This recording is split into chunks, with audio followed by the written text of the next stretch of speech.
Gaming news today might disappoint you, other parts might excite you, but we have an insider weighing in on the potential of a PlayStation showcase or state of play in December that many of us have been anticipating or hoping happens, and then the latest trailer seemingly hinted at a date.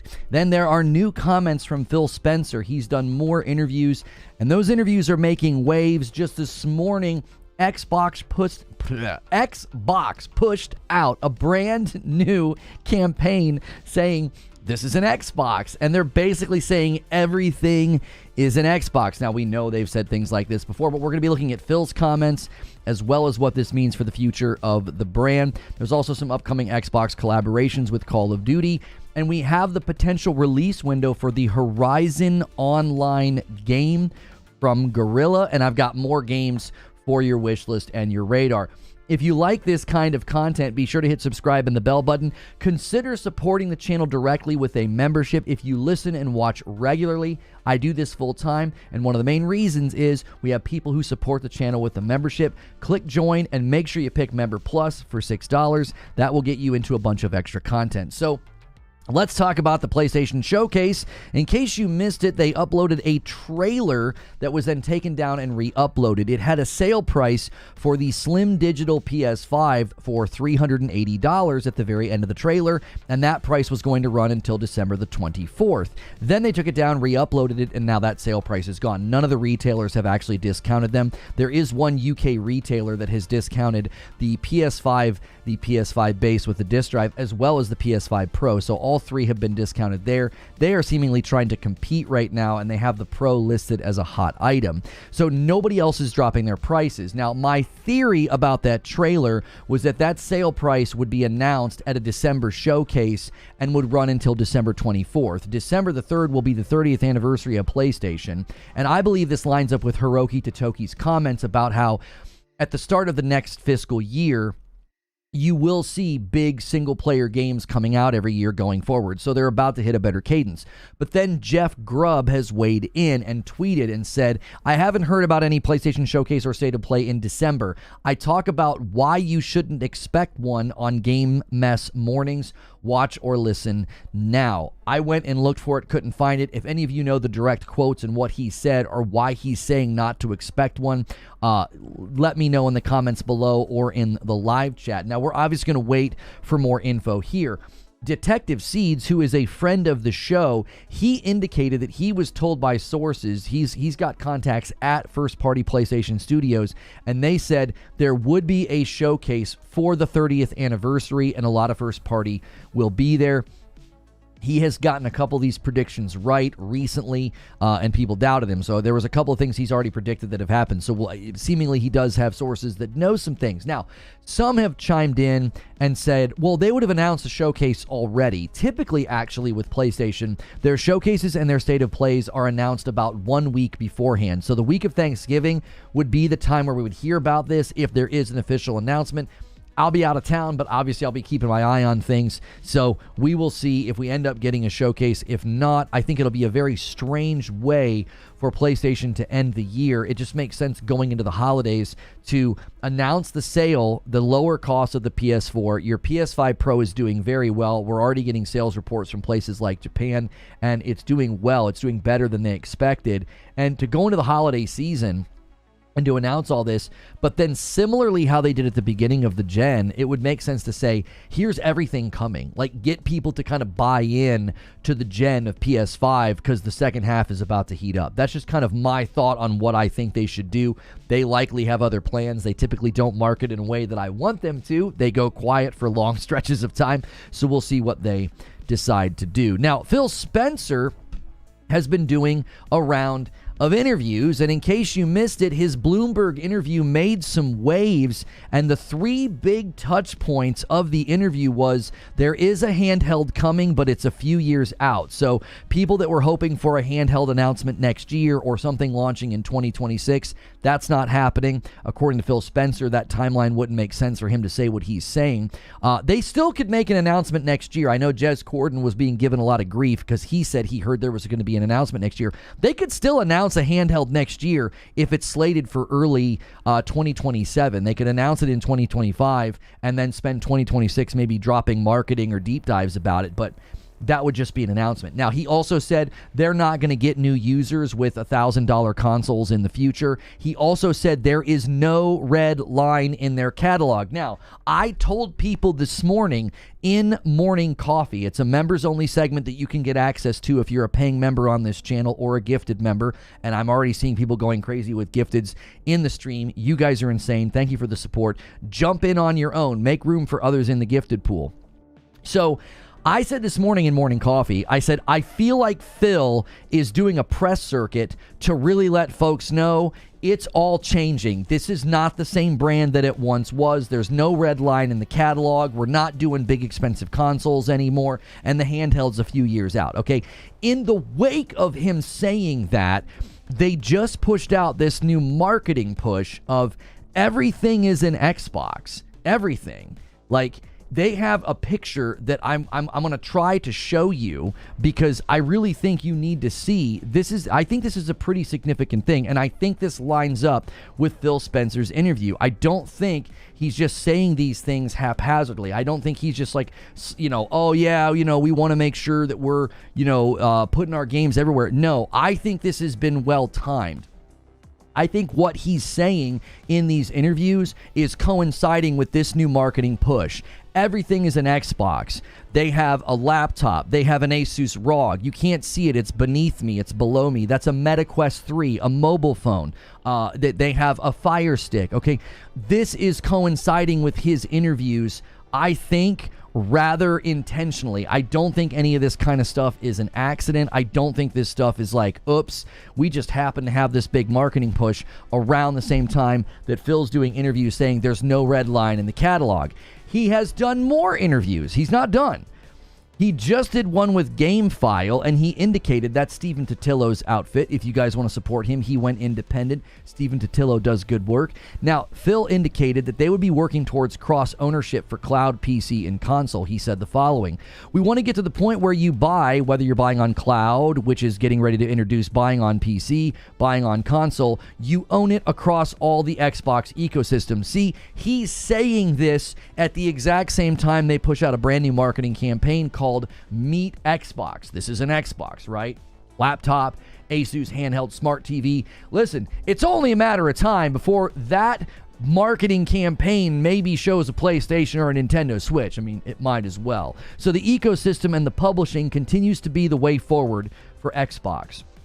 Even some of the most Xbox loyal have admitted that everything has fundamentally changed about the brand. There were a lot of outlets that really obfuscated and were doing a lot of spin when the ABK merger was going to happen. They were basically cheering for the merger, cheering for the acquisition, and they wanted all those games to be exclusive, and now all of that is gone. The vision for Xbox, if you look at how Phil spoke in the wake of the ZeniMax acquisition, and then you listen to what he says in the Bloomberg interview, it's like a different person.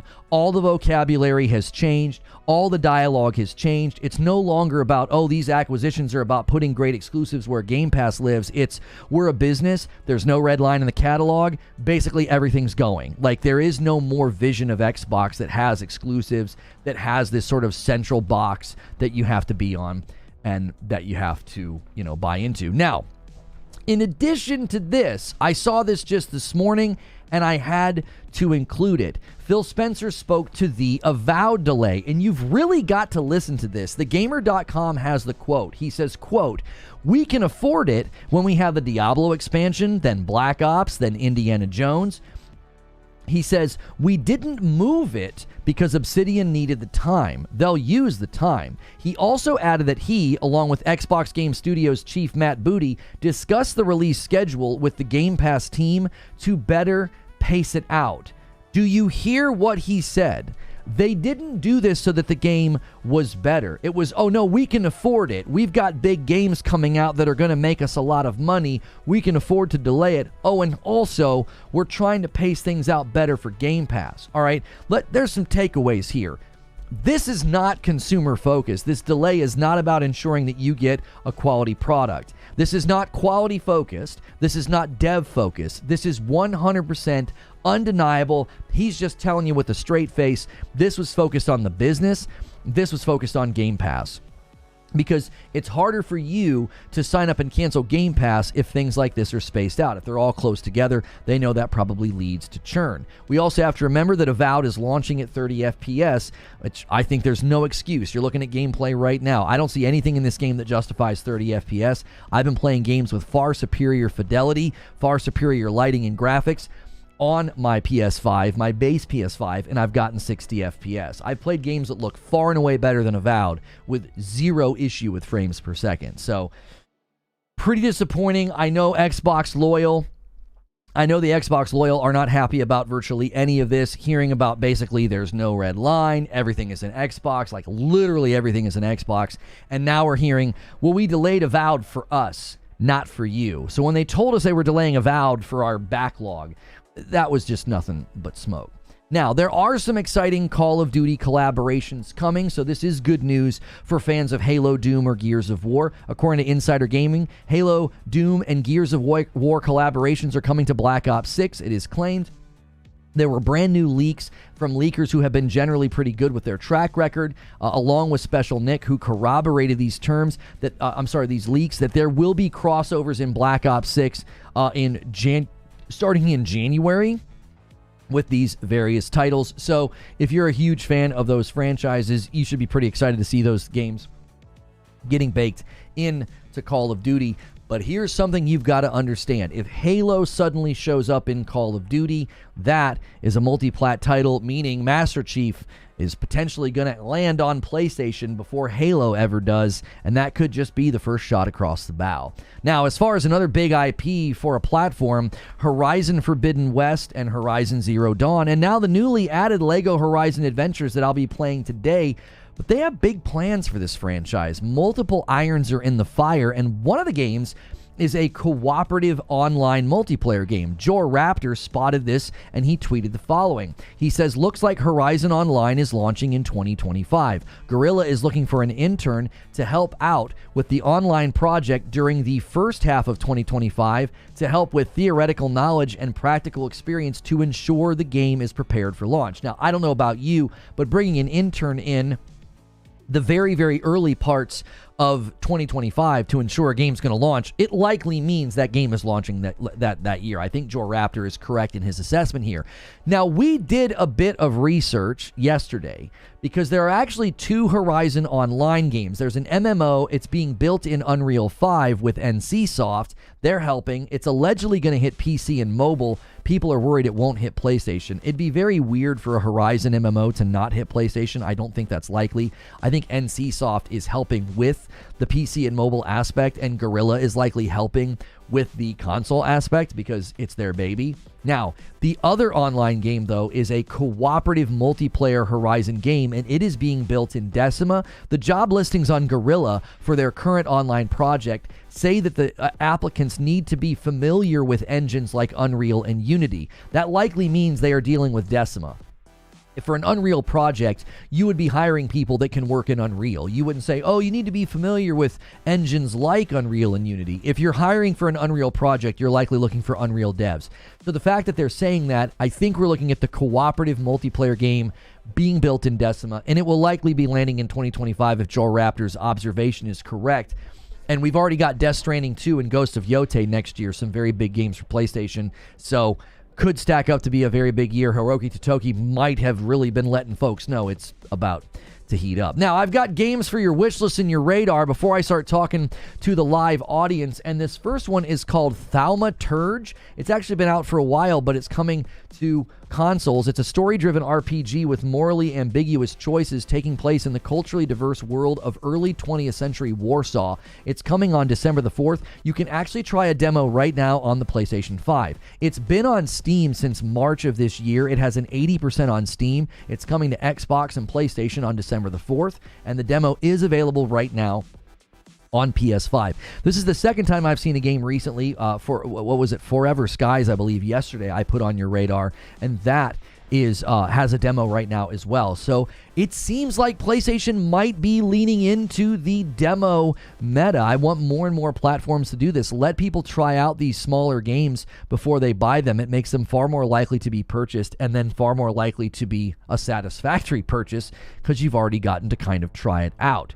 Another game for your wish list or your radar is an upcoming Diesel Punk real-time tactics roguelite game, and this game will be available on PC, PS5, Xbox Series X and S, and the Nintendo Switch in 2025. And I might have grabbed the wrong video here. I believe I've grabbed the wrong video. I am sorry. I was trying to grab one with gameplay, and we've got some very beautiful faces here to tell us about the game, but I wanted to show you this video instead. There we go. This game actually is something that doesn't look like something that I would play, but I thought the art style and the gameplay looked pretty cool and looked pretty solid. This will be hitting all platforms in 2025. It's called Grit and Valor 1949, and I wanted to put this on your radar because this is, again, one where I know there's a lot of people here who play different games than me, and this one actually looks pretty quality and pretty fun, and given that it's tactics and rogue, this might be one that I would try out. You never know. You might get me in a game like that just to see if I like it. Now, the last one that I want to put on your wish list or your radar is a shadow drop. Warcraft Remastered Battle Chest just dropped out of nowhere yesterday, and they've remastered some of the Warcraft games for you. So you're seeing here all the different versions, and they're going to show you, hey, we've remastered this. So here's Warcraft, the very first one there, and look at that. Like, I actually played StarCraft, so Warcraft was the one that kind of stayed out of my radar until I believe it was Warcraft 3, which I absolutely loved the cutscenes in Warcraft 3. Blizzard was way ahead of their times with the level of cinematics that they gave you. When homie kicked open the door and like walked through that area and like rose petals were falling, I still remember that. And so, but I was always a bigger StarCraft fan, mainly because I had a friend who was. So if you didn't see this, you've not checked this out yet, this is available in Battle.net. So they've done graphical updates to the environments, the units, everything. For fans of Warcraft, this is a real treat. Again, they just kind of shadow drop this out of nowhere. So again, you have to get this through Battle.net, though. The Warcraft Remastered Battle Chest hit just yesterday. So, quick recap. The PlayStation Showcase is apparently not happening, according to Jeff Grubb. We'll see why he's saying that once he talks on his videos about it. I couldn't find it. It looked like he hadn't done it yet. So, he said that on Twitter, though. We have new comments from Phil Spencer about the interviews and Avowed getting delayed, and now we're seeing why he said what he said. Brand new marketing from Xbox that basically everything is an Xbox. Their Xbox collaborations coming to Call of Duty. You may see Master Chief in Call of Duty very soon, and a potential release date for the Horizon Online game from Guerrilla. And then I gave you some more games for your wish list and your radar. As always, that's the news, and now it's time for the discussion. Good morning, good afternoon, and good evening. And MASH has descended from the shadows, and he's taking no prisoners. But Han shot first, and so did you. Joker Quinn actually did the first member drop of the day and got us to 122, and then Mr. Chris Steele became a member. Guys, remember, when you sign up for a brand new membership, you want to pick that Member Plus. All upgrades to Member Plus count as 2, so anybody who buys Member Plus also counts as 2. We need more folks at that tier. And then a 50 bomb to open up the day during my show open. Mash says, are we going to hit this goal or what, boys? He's like, not on my watch. And then DK Baker and Patrick Hughes somehow knew the total without it being on screen, and they dropped 2 to get us to 175. And then Raptor is going to be a 20-month renewal, 176. That is Agent of Chaos. Thank you so much, Raptor. Hey, 20 months. Hope all's well with you. Much love. Thank you so much, Raptor. I greatly appreciate that. Let me pop out the chat here so I can see what everybody is saying. So good morning, good afternoon, and good evening. I love this new format of just doing gaming news because I got to bake in this is still an Xbox, just like on the fly. Like that literally hit right before I went live. And I was telling people this morning in Morning Coffee, I was like, listen, I think Phil Spencer is saying all this stuff. It's like a press circuit. It's like a press circuit. It's like he's getting everybody ready. It's like, this is all about to happen. This is all about to happen, boys. Like, it's all going. There's no red line. It's all tied together. I think his interview circuit is tied with this new campaign, this new marketing campaign. Sorry. And there it is. Mr. Chris Steele upgrades to Member Plus. That's my man. I'm gonna let you double dip. I'm counting that as a double. That's 178. Crispy Bogod's going to bump us to 179. And Crispy Bogod's got a VIP. He says, I better sell my Xbox before it becomes a useless paperweight in the used market. I don't know. Mash says, I think at the start of this gen, there was a lot of reasons to pick Xbox, but at this stage, I agree, unless you really value the Game Pass catalog and haven't played most and prefer to play on console. I don't know what it's like because I already kind of shifted away. So I don't know what it's like to be, holding the line in 2024 and all of a sudden having all this stuff drop at the same time. It's like, what are you going to hold on to now? I don't know. I mean, like you said, Mash, Game Pass? And even that, it's like, that's just you basically getting a good deal. That's not building a library. Freddie Jackson with 43 months and a Member Plus, he says, we're seeing live the fall of Xbox hardware and they becoming a software company. And that's a perfect setup. That's 180. That's a 20 bomb away from 200. It's coming. I knew it. This is an Xbox. Let's watch the trailer. They released a trailer. It's a 30-second trailer. This is an Xbox. This is also an Xbox. This is an Xbox. All right, the phone, the Asus. This is, yep, you got it. This is an Xbox. This is an Xbox. This too. This is the bento box, and that's an Xbox. Huh. You're watching this on an Xbox. Remarkable. Remarkable. And Mash takes the glory for himself. He took a week off, but he is back, and he is swinging. That's 200 members on the week. It is Thursday. We have now made Friday night an incentive because sometimes I want to give my wife the Friday night off, but when you guys hit the goal, we'll stream anyway, and we'll do another Fright Night. We didn't get to do it last week because she wasn't able to, but we had a fun birthday bash anyway. Thank you guys, by the way, for all the birthday wishes last week. So many super chats. People even sent gifts. They went to the Amazon wish list and bought some stuff and sent some stuff. Thank you so much to everybody who did that. I now owe you guys 20 members. I'm going to drop the 20 bomb right now and just team up with my boy Mash and drop it. Oh, and by the way, I'm so glad nobody has done a super chat yet. You guys can also make me, I will gift 5 members. Every 10 super chats, I actually add to the total. I never add to the total. I'm always gifting as a thank you. You guys can make me add to the total with super chats as well. I know some of you prefer super chatting over gifting. And Do Devas throws 5 members on the pile. And that's an Agent of Chaos right there. Thank you so much, Do Devas. Is my PlayStation controller an Xbox? They aren't so bold as to put the PlayStation in the trailer, but yes, your PlayStation is now an Xbox. I can't let MASH take all the OG's glory. That's right, Do Devas. That's right. You guys got to compete with MASH. Come on, boys. Like Voltron, piece yourselves together and gift to outpace MASH. Full blog post related to the marketing. Ooh, we got an Xbox Wire blog. Let's check it out. Mr. Johnson coming back in with the Member Plus. Thank you so much. That adds to the total as well. Guys, make sure you're checking your renewals. Make sure you're upgrading to Member Plus and above so that way you can bump the line. This is an Xbox. Okay, hang on. I'm going to have to do this full screen. And we're going to do that. There we go. This is an Xbox. Okay, this comes from Craig McNary. Can we get the text going all the way across, please? Thank you. At Xbox, we're building the future defined by player choice where people can play their favorite games, discover new adventures, and connect with friends wherever and however they love to play. We also believe that gaming should be easy to access and available for everyone. So whether you have an Xbox console, play on PC, with Samsung Smart TV, handhelds, mobile phones, Amazon Fire TV, or a MetaQuest headset, with Game Pass Ultimate, you can play with Xbox. And a $5 super chat from Siriu says, if everything is an Xbox, then nothing is. I mean, and that's the first super chat for the super chat goal. Thank you, Siriu. I mean, I don't necessarily know if I agree with that.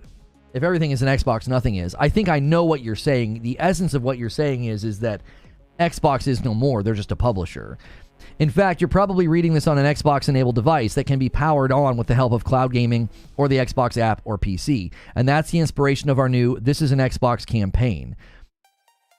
This is an Xbox invites people to play with Xbox across multiple devices and screens. It showcases the evolution of Xbox as a platform that extends across devices with bold, iconic, fun visuals and a lighthearted tone. They're literally telling you that Xbox is evolving as a platform, like just right there in black and white. Launching today, the campaign will come to life in a variety of ways. And a $5 super chat tip from Jack Garland. Remember, choice does not mean quality of options. That's well stated. Thank you for another super chat. This is an immersive takeover. To truly understand what an Xbox is, it's equally important to understand what is not an Xbox. To bring this to life, we've had some fun when labeled This Is Not an Xbox on non-Xboxes in unexpected places, while also featuring This Is an Xbox campaign visuals across San Francisco, Atlanta, Chicago, Sydney, Melbourne, Brisbane, London, New York, and Berlin to highlight all the devices that are part of Xbox.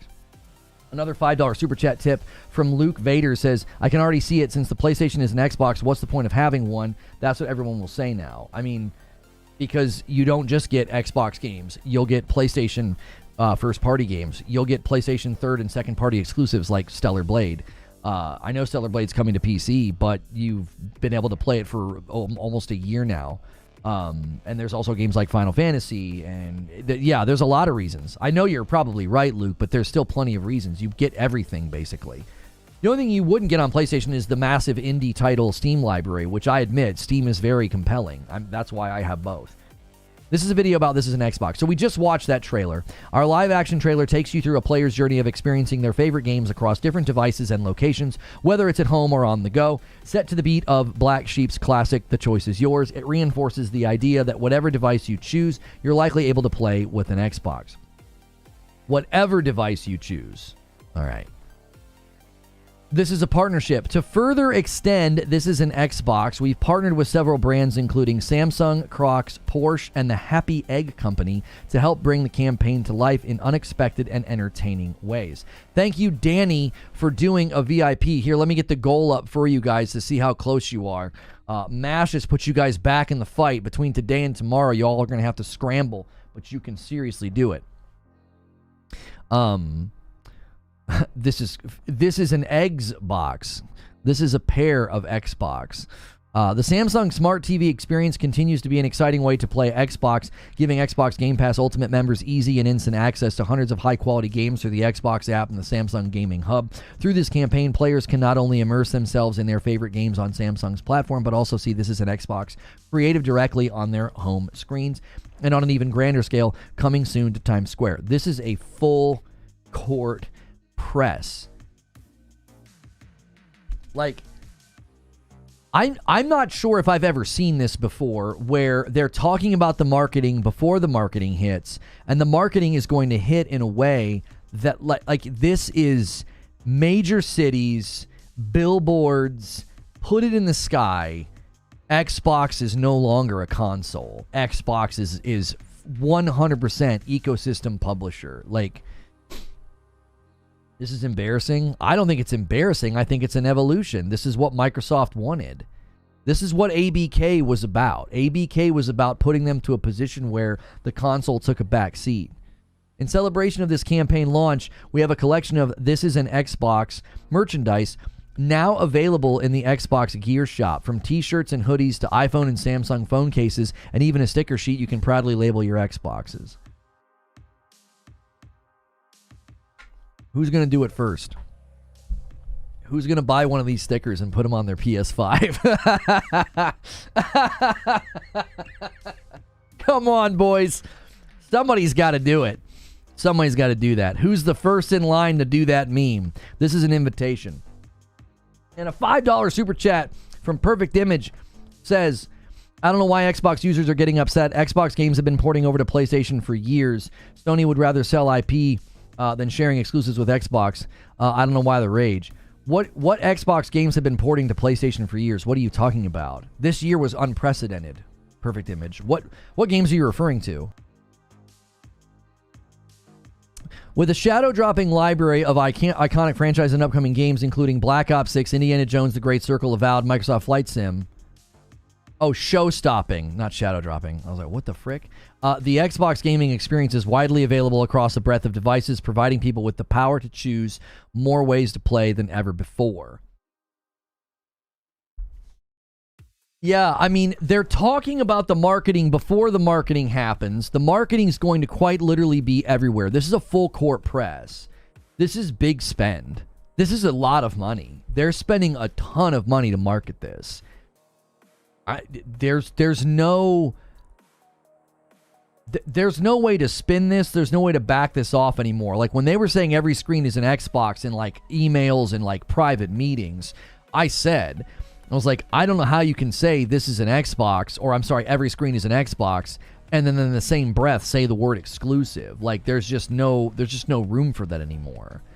And at this point, they're telling you, oh, this is also an Xbox, right? This is still an Xbox. They show the Series X and the S, and they're like, this is still an Xbox. I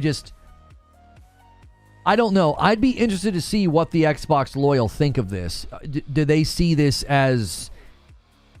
I feel like this just dovetails with what Phil was saying in these interviews. Like I said this morning, I was like, I feel like these interviews that Phil just did, he was doing a full court press. He's going to Bloomberg knowing what's going to happen when Schreier puts out that article, and then he goes to Totillo. I wonder who else he's going to talk to. Is Lono an Xbox? No. If it has a screen, then it's an Xbox. Right. So they're betting it all on cloud gaming? No. What I would say that they're doing is they're saying Xbox is now everywhere. It's not limited to a console. It's not limited in idea or scope. Wherever you are, you can play Xbox games. Hilly says, Xbox loyal here. This is BS. They are an effing joke. So Hilly's not happy about this as an Xbox loyal. No more apology tours? No. This is not an apology tour. This is a marketing circuit. Like, I told you guys this morning. It was like, what I said, I was like, what Phil is doing, I was like, it feels like they're getting ready to do something. It was almost like he was setting the stage. I said it this morning. I was like, he's kind of setting the stage for... yeah, everything's about to change, even more than you thought. They finally figured out that they weren't built for this. I was a little behind. Did you say Eggs Box at one point? Yeah, it was part of the marketing. They partnered with a company called the Happy Egg Company, and one of the ads says, this is an Eggs Box. Ha ha ha. Ha ha ha. Phil's on crack. I mean, I said this morning as well, that I respect what Phil Spencer tried to do. He basically saved Xbox from going away. Microsoft wanted to shutter it. Phil steps in, takes the reins. He kept them in the fight. I don't think you can be mad at Phil as an Xbox loyal. I don't think you can be mad at Phil. I feel like he kept them in the fight. And Microsoft walked in the room and said, well, now this is what you're going to do. You kept us relevant in gaming. This is what we're switching to. Mash says, as an Xbox loyal, for me, this reeks of we either stop the console or go full publisher, or do this to still keep Xbox owners in this gen.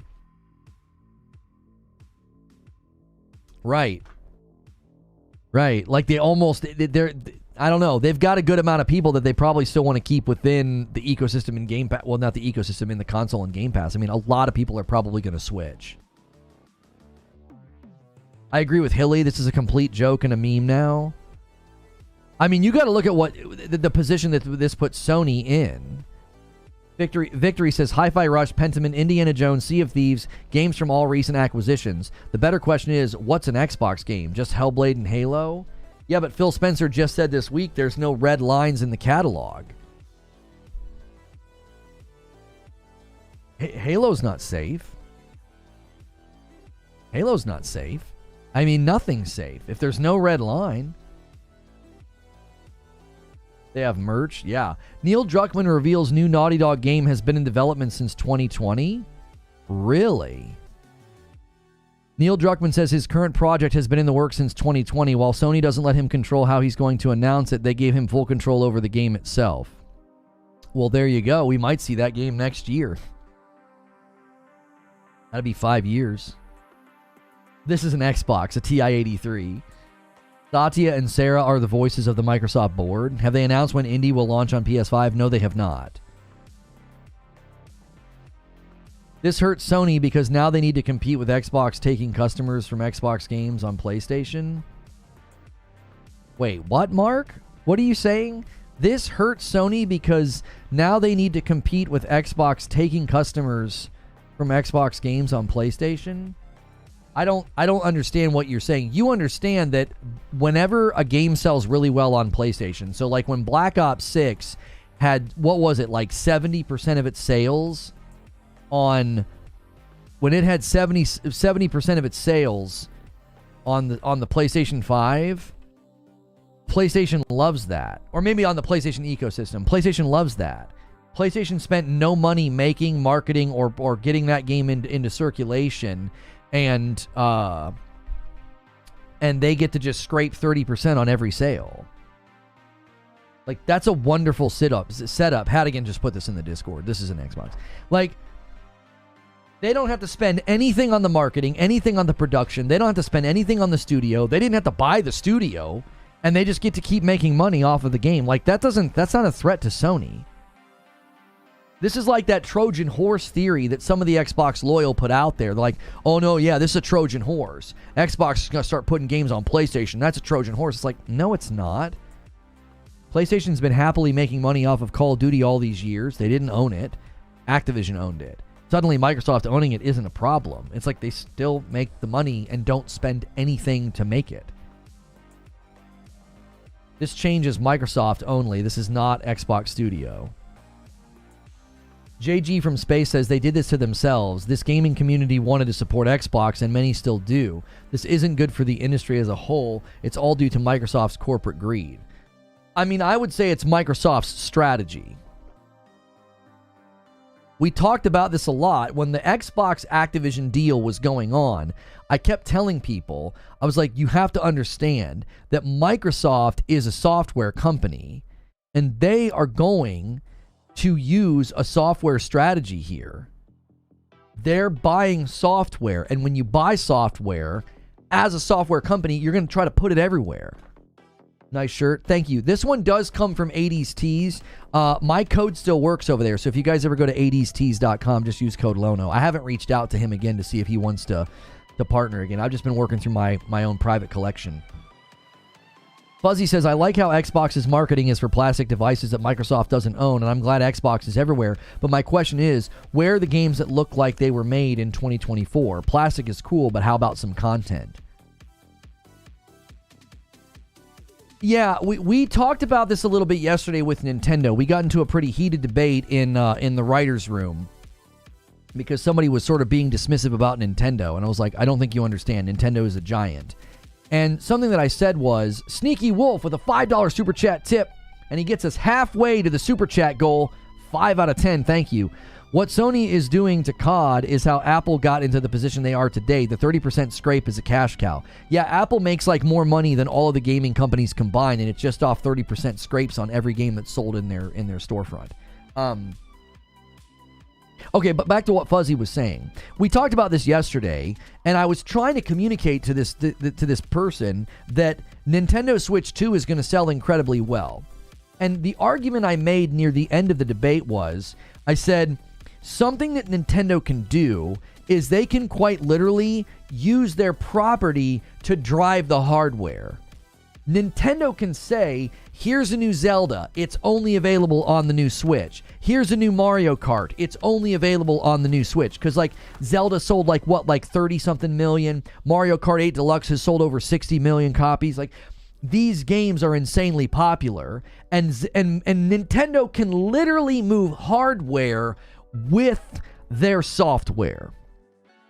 When you look at Xbox and this recent round of this is an Xbox marketing, they're not trying to move hardware anymore. They're not trying to use their software to even get you into something. They're saying, do you have a TV, a browser, a phone, a mobile device like an Asus ROG? Like, if you have any of these things, okay, you can access Game Pass. You can access Xbox. they're not using their software to sell hardware the way that Switch will do. Switch is going to be like, everybody's going to want the Switch for the hardware. It's portable. That is part of it. It's sort of like a dual approach. But they can literally just use their software to be like, you want the new Mario? You want the new Zelda? You want the new Metroid? You want the new Mario Kart? You've got to buy the hardware to get it. Perfect Image says, Cuphead, Hellblade, No Man's Sky, Ori and the Blind Forest. Okay. Hellblade was on PlayStation before Ninja Theory was owned, so incorrect. Hellblade was not ported to PlayStation by Xbox. I don't know why you're saying No Man's Sky. Hello Games is independent and has nothing to do with Xbox. Ori and the Blind Forest and Ori and the Will of the Wisps are not on PlayStation. Cuphead was a multi-plat release, and I don't know if those developers were are they now owned? I don't know. You're making me off the top of my head. Studio MDHR, parent company. Studio MDHR does not have a parent company.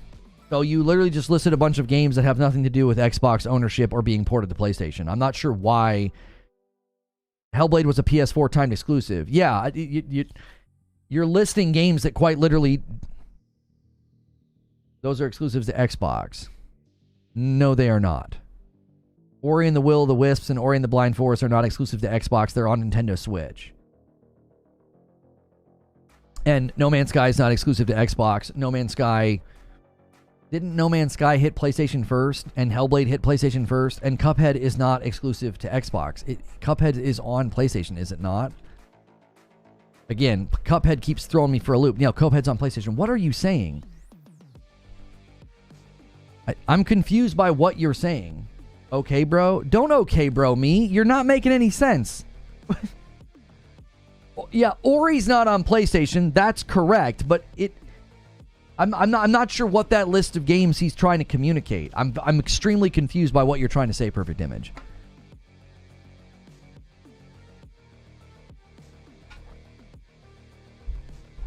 Anthony Robinson says 30% for doing nothing is way better than getting that 70%. Doing all the work, the profit margins for both are completely different and lopsided. Well, and you also have to include the fact that in order to get that 70% on Call of Duty, they had to drop $70 billion. You know what I mean? Did you see that new Monster Hunter Outlanders game? Sure, it's a mobile game, but Monster Hunter Rise ran great on the Switch. Also, it looks like some cool survival elements. Yeah, I think the Monhun guys were just a little frustrated. They're like, because they don't want a mobile game. I get it. Sony just flat out makes better exclusive deals, not even just first party, but third parties too.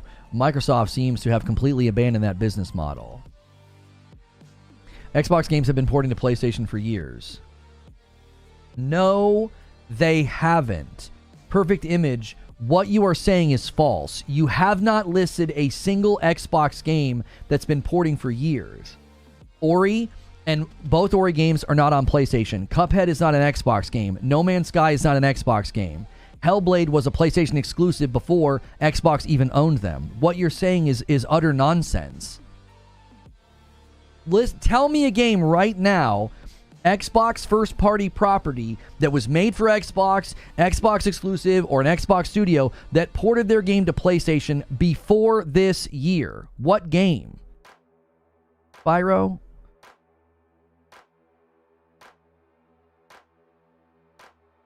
Dave says, did you see the Atomic Fall trailer? Looks like it could be good. Yeah, the Atomic Fall is coming out March 25th. Yeah, No Man's Sky was a PlayStation console exclusive, and Hello Games is an independent company. They are not owned by anybody. Hello Games is not owned by Xbox. It's not an Xbox game. I'm genuinely confused. Are you trying to disrupt the show with literal nonsense? Like, what you're saying is nonsense.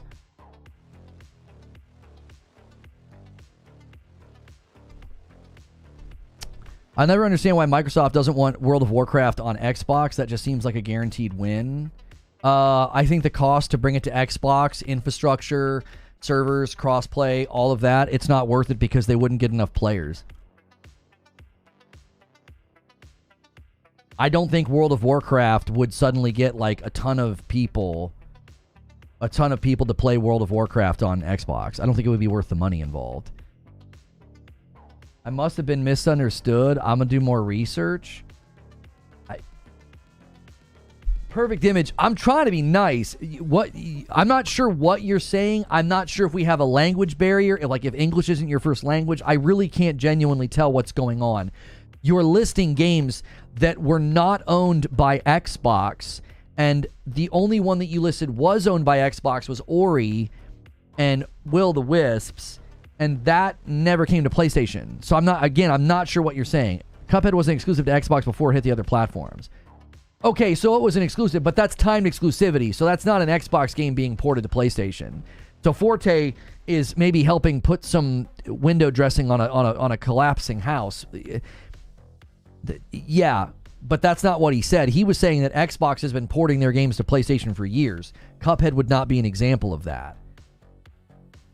Psychonauts 2? Well, Psychonauts 2 wouldn't be a port.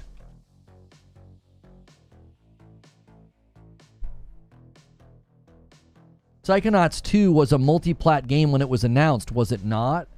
Didn't Microsoft come in and ensure that it came to the market? Oh my gosh, I can't type. Yeah, I mean, Double Fine is owned by Microsoft, but wasn't... My understanding was that Psychonauts 2 was an announced game. It was announced as a multi-plat. Microsoft comes in, buys Double Fine, ensures that it can come to market, and it still hits PlayStation. I don't think Psychonauts 2 was like an Xbox exclusive that they decided to port. They bought Psychonauts 2 while in development. Yeah, so that's not an example of what he said. Minecraft Legends. Again, I would hazard a guess that Minecraft Legends falls into a different category because they bought Mojang and then Mojang, or however you're supposed to say it, and then Minecraft was already on PlayStation. So when they did like Minecraft Dungeons or Minecraft Legends, those are just already plans to be multi-plat. That's not an Xbox game being ported to PlayStation. Like, that's what he said. He was like, Xbox has been porting games to PlayStation for years. And it's like, no, they haven't. This year was an unprecedented year. Minecraft Legends, maybe I'll give you that one, that it was multi-plat on release, and you could say, yeah, Xbox has been putting their games on PlayStation for years, but like, you've got one game? Psychonauts 2 is not on PlayStation? Yes, it is. So I'm okay, Minecraft Legends. Like, I don't think anybody looked at Minecraft Legends and thought, oh yeah, here comes all the Xbox titles, because it's Minecraft. I just feel like Minecraft played by different rules from the acquisition to now. It was like, we're just going to keep that game everywhere. We're just going to keep that property everywhere. I'm downloading Thaumaturge. Odd, it downloads slowly for the Pro. Only 15 gig. My SSD holds 30 as save data. Can't get that going. Lately, with downloading on PlayStation, I'll pause and restart the download, and sometimes it speeds up. I don't know why, but yeah, download speeds on PlayStation, on both my base PS5 and PS5 Pro, can sometimes be really slow. I pause the download, restart it, and then it's like screaming fast.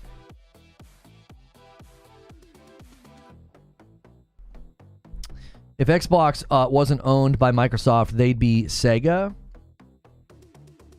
Again, I'm going to do more research. No, you're fine, Perfect Image. You're fine. I was genuinely confused. You've been here a long time, and I was like, I don't know what you're trying to communicate to me. I didn't think you were trolling. Minecraft was the catalyst for the new roadmap. That's exactly right, Paul. I said that last year when Phil did the Famitsu interview. Guys, welcome on in. We've only been streaming for like 50 minutes, man. Huge turnout today. I appreciate the support for the channel. Take a quick second and smash the like button. Let's hit 300 likes. I bet you we can hit 300 likes like in the blink of an eye. Then I want you to double check something. See if you have a membership renewal. Help us hit this goal for the week. It enables me to do more, and then we do a Friday night stream with my wife. We hang out, we have laughs, we have drinks. So MASH has already put us back on pace to potentially hit this. Help out. Renew those memberships, man, or celebrate them. If you're already paying for them, I can't tell unless you put it in chat. If I use my PS5 routinely, I'd stick a giant SSD in there and never have to re-download anything. Their servers are weird. For sure. For sure. Phil literally said he got all these ideas from Minecraft. Yeah, Famitsu said, you know, when did this change happen? And he was like, Minecraft. Famitsu was like, what, you're talking differently. Why are you talking differently? Where did this change come from? And Phil was like, Minecraft. Minecraft was when we started thinking differently about all of this. I think they saw the money. They saw the money coming in from Minecraft, and they were like, we're going about this all wrong. Our entire approach here has been completely and utterly backwards. Guys, take a quick second and also make sure you're subscribed to the channel so you don't miss my content. We do a live show Monday through Friday. I also do uploads, so make sure you're subscribed to the channel and double check that like button, all right? Make sure it's saving your like. We didn't really get a bump there, and we should have gotten one, so make sure it's saving it. YouTube's been weird lately. Crowquill, 6 months of membership.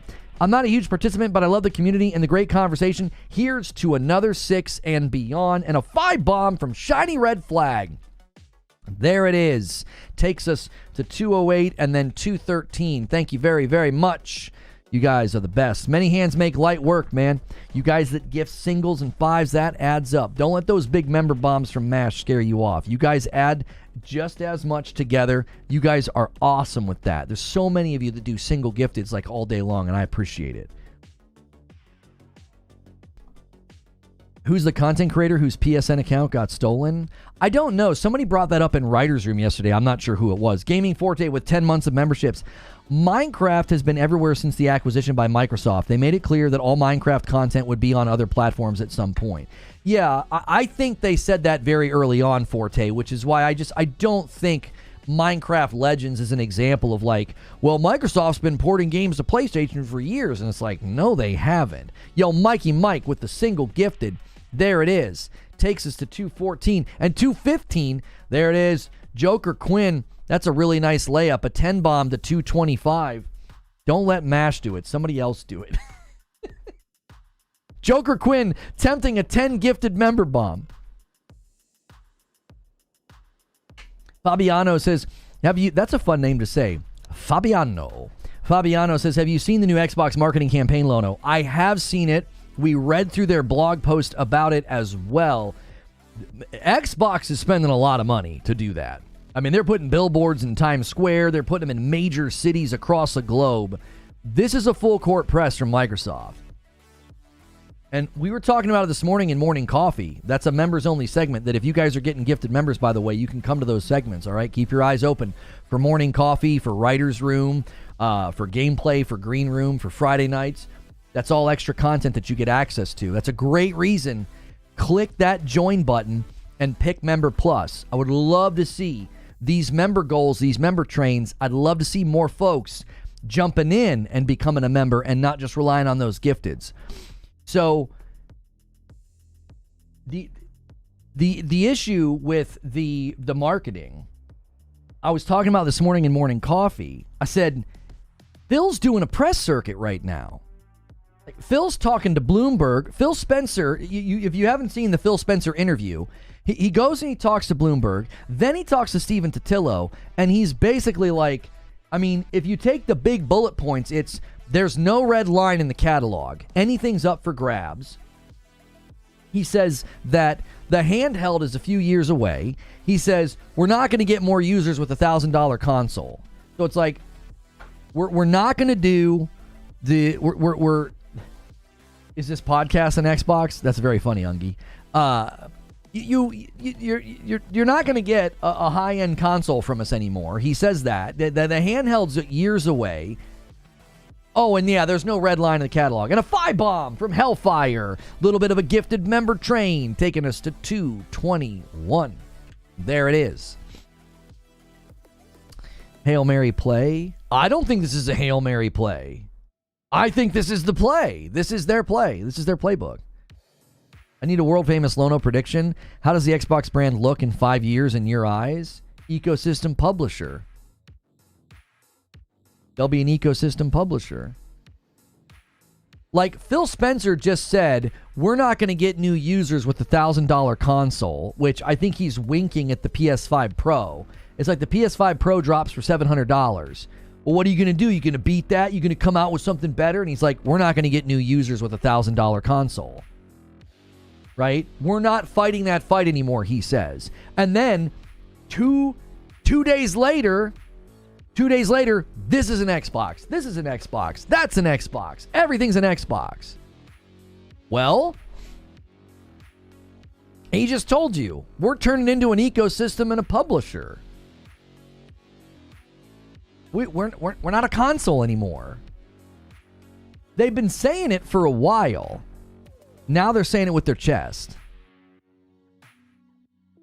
You got a CFO saying it. You got Phil talking to Famitsu saying it last year. I tried to tell people this was coming. I got called a port-begging pony.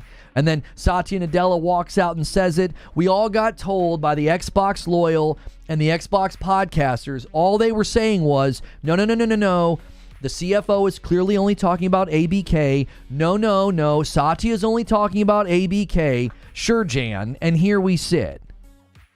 And then the podcast, the Xbox podcast, I told people, and I got absolutely shredded and mocked and made fun of for this, but I was like, it's always about what Phil doesn't say. When he ended 2023 and he said, it was like, hey, Phil, the CFO is saying that first-party games are going to other platforms. What say you, Phil? He's like, hi, Windows Central. Thank you for not asking about the first-party games. I'm just going to say that we have no plans to put Game Pass on Nintendo and PlayStation. And I said at the time, it's about what Phil doesn't say. It's never about what he does say. And when he sat down on that podcast, I said the same thing. And everybody jeered, laughed, mocked, made fun of me, and here we sit. How you feeling now? You still feeling froggy, my friend? You still feeling like you can make fun of me? Because Indiana Jones is going to PlayStation, and he said in that podcast that it wasn't. Or at least he made it sound like it wasn't. It was just those 4 that he was talking about. Now all the dialogue's changed. Now the whole dialogue's changed. I told people this morning, I said, go back in the wake of the ZeniMax acquisition, listen to Phil, and now listen to Phil. It's like a different person. He also doesn't look very well. I genuinely mean this, heartfelt. I hope he's okay. He looks unwell. Now, bad lighting can make you look that way. Like, they had him lit in an all-white room, which is just so unflattering. That's very... I gotta say... So whoever put him in that room and took those pictures, man, F you. That is so unkind to do to a person. That's just rude. Where are the pictures of Schreier in that room, by the way? Can we see Jason Schreier in that brightly lit, white, unflattering room? Can we see what Jason is? Like, good golly. Can we see what he looks like in that room? I think all of us would look bad in that room. But I genuinely hope he's well. Because it looks like he's also lost a lot of weight. Which I hope he's lost it for healthy reasons, not like stress or sickness or something. Yo, Tycho was 16 months. PS5 Pro was the best-selling console this week in Japan, with 78,000 sold, which is 20% more than the PS4 Pro in the first week. Thank you so much, Tycho, for 16 months. Tycho, if you want your member count to the member goal, you need to be on Member Plus. Guys, use that upgrade command and upgrade. In any case, Phil, in the Bloomberg interview, he sounds like a different person. All the vocab has changed. It's like, go back, post ZeniMax. He sits down and he's like, this is about putting more exclusives where Game Pass lives. Now there's no red line in our catalog. We're not going to get new users with a $1,000 console. 2 days later, meet the Xbox. This is an Xbox. This is an Xbox. This is an Xbox. This is an Xbox. It's not even remotely the same brand, not even remotely the same communication. Everything has completely and fundamentally changed. Guys, take a quick second and hit the like button. A little bit of a break. Let's just take a break. Minimize chat. Hit thumbs up. Let's hit 300 likes. Thanks for being here. Appreciate you guys. We're only an hour into the show. We've got a lot more show to discuss. There's a lot more going on, and we typically go for like 2.5 hours. So thank you so much for being here. Phil's answer pointing to Minecraft always confuses me. They bought Minecraft in 2014. How does that equate to them changing their wording 9 years later? It was the catalyst to a plan that they put in place, Lone Wolf. GC plugs with 28 months. Sorry I joined late here. Have you talked about Xbox's potential with the portable they announced? I talked about that a little bit yesterday and today. I mean, I'm actually one of the few people that have said it's good news that he said that. That it's years out. That means it'll likely be stronger. By the time their handheld lands, it'll actually be probably something that can consistently hit 60 FPS. Handhelds now, it's like it's iffy. They've not fully landed in my mind. So, yo, what's good, hardcore magnanimous gentlemen? How are you? Phil super reinforcing the marketing push they began. Phil Spencer to me on GameFile. We think about the Xbox platform as the Xbox console, PC, and cloud. We want all games playable across all of those. We want them to be play anywhere. Yeah, he's talking about that's ecosystem language. They've been using that language for a while, but that does obviously pair really well with what they're doing today, with their marketing. The Golden Joystick Awards will be Thursday, November the 21st, around 4 p.m. UK time. PC Game Show Most Wanted will be after at 3 p.m. my time. So, what? Please let me know if you expected a co-stream. The 21st? That's a week from today? Maybe? Maybe? I'm going to put a little flag on that. Remind me tonight. It'll be found money. Primary focus is on producing profitable IP for our sakes. I hope they deliver. He did also say that he didn't want take games away from gamers before making those games exclusive. I mean, listen, he is a CEO. CEOs are always going to do doublespeak. I've never really given him grief for doublespeak. I've just tried to point it out to people. I'm like, listen to what the man says. Pay close attention. I tried to do that in November of last year. I tried to do that earlier this year when he did the podcast. I kept trying to tell people. They were like, everybody wanted to make me out to be something that I'm not. Oh, you're just a desperate, grifting, port-begging pony. Okay, fine. You can repeat words that you've heard somebody else say on Reddit and Twitter. No original thought behind that. Take a second and listen to what I'm saying. I always said, listen carefully to what the man says. He's the king of doublespeak. There's an art form to what he does. That's why he's paid the big bucks, right? So, it's always been that way. I only ever got extremely critical of Phil Spencer when he did what he did last year when he sat down with Des and Legary and he passively made it seem like the issue with the Series S was a developer issue. And I thought that was extremely unprofessional, and he got his butt spanked 24 hours later. Larian said, you know what? F you. You're getting the game, and you're not getting split screen on the Series S. You want to do an interview where you passively blame us? You can frick all the way off. They absolutely pulled his pants down and spanked him red in front of the world. It was like, you want to sit down and do that interview and say there's no hardware problem and make it seem like it's us? Are you freaking kidding me? Larian ran PR for the Series S for like 3 months. They're out there doing PR for your stupid hardware because they can't get their game on your platform and everybody wants to know what's going on. They played that very professional. They were very charitable to your bad hardware decisions. And then you had the nerve to make it seem like it was their fault? Well, he got what he deserved. Professionally speaking, he got exactly what he deserved.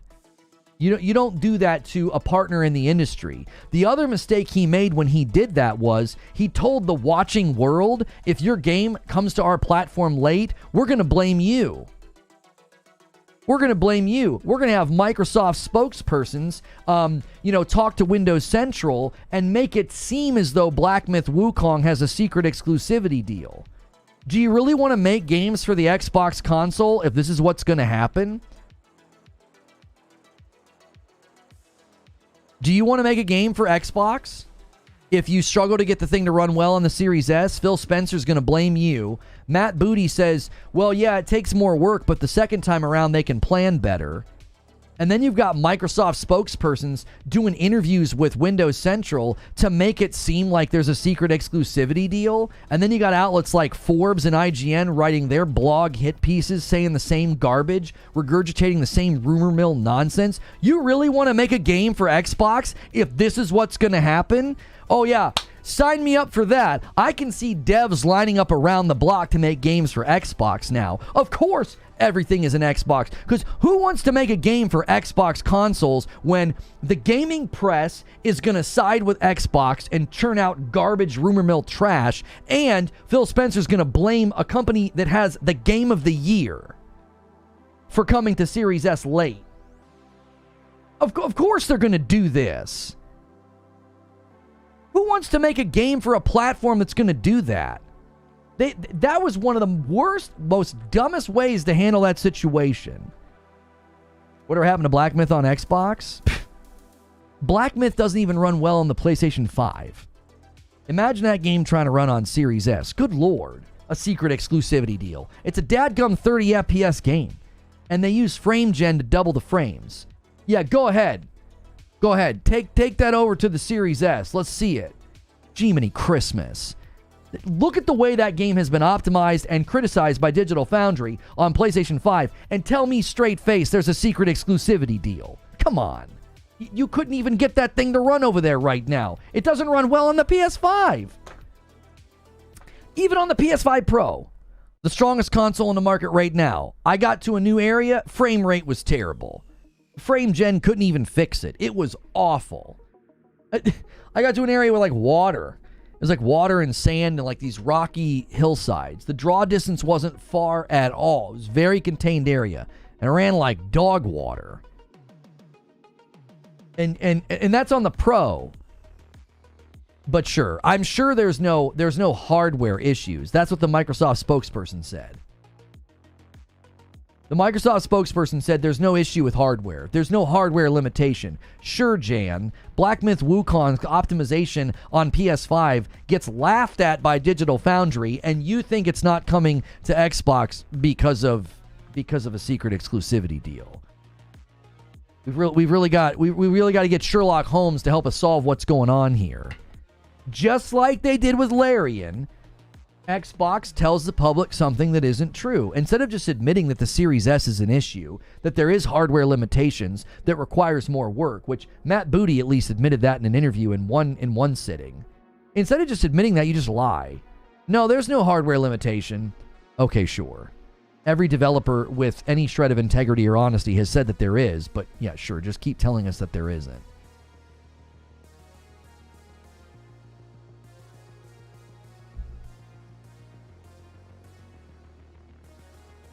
Sony turned down a 10-year deal offering better deal than they ever had with ABK.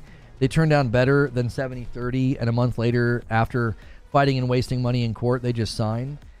They didn't waste money in court because they didn't take them to court. They were subpoenaed to show up to those court hearings, so you're wrong there. Secondly, we don't know what the better deal was. All we know is that Lulu Chang told the public that it was a better deal. Yeah, Lulu Chang, real champion for the gamer, got her sweet bag and left. A union buster. She was brought in to bust up any attempts to unionize and was not at all in the corner of the gamer or the developer. Acquisition goes through, studios get closed down, record layoffs. She takes her bonus bag and walks. And she was the one that said it was a better deal. You really want to trust Lulu Chang? Jiminy Christmas. And PlayStation didn't waste money in court. They were subpoenaed. Jim Ryan he had to show up. They didn't take Xbox to court and pay court fees. And a single from Stonespire. A couple of singles from Stonespire coming in. Probably going to do 4. That's going to be $225. Thank you so much. Yeah, you had these bleed green guys out here calling her a queen. Yeah, the queen of making bank. She frickin' walked. She took the money and run. I'm glad she did. I thought that was great. I love the way she embarrassed all those buffoons on Twitter. You're our queen. Yeah, you're what Xbox needs. You fools. You complete and utter fools. Out here simping for a union buster.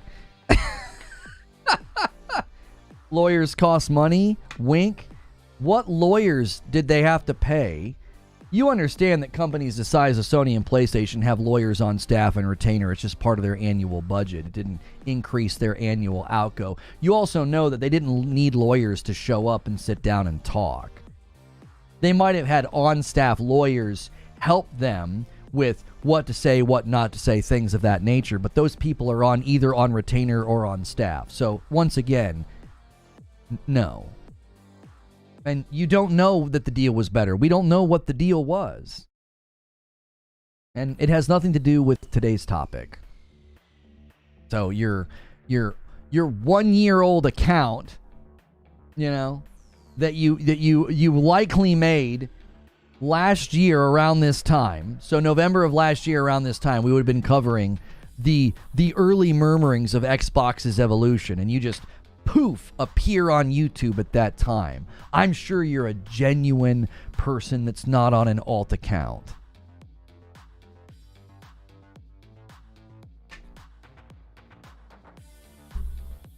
They 100% hired outside counsel for guidance, but they have Sony money. Even then, that's probably budgeted, Zubair. You have money budgeted for that, to either put lawyers on retainer or to bring in outside counsel or whatever, or to bring in somebody to consult. That's all in the budget. They didn't like throw money away. And look what they achieved. Look what they achieved. They got Xbox to basically admit everything we knew that was coming. We don't have a model for taking Call of Duty off of PlayStation. Of course they don't have a model for taking Call of Duty off of PlayStation. Because as we said at the time, and as we're saying right now, it was always about publishing. It always was. It wasn't about giving you more exclusives. It wasn't about suddenly becoming a dominant console in the market. It was about leaving that fight. So when Phil Spencer told Kinda Funny, ABK is not our strategy. ABK is an accelerant to our strategy. Let me ask you something. Does it feel pretty accelerated this year, the rate at which Xbox has changed? Like, what? What do you think accelerated that?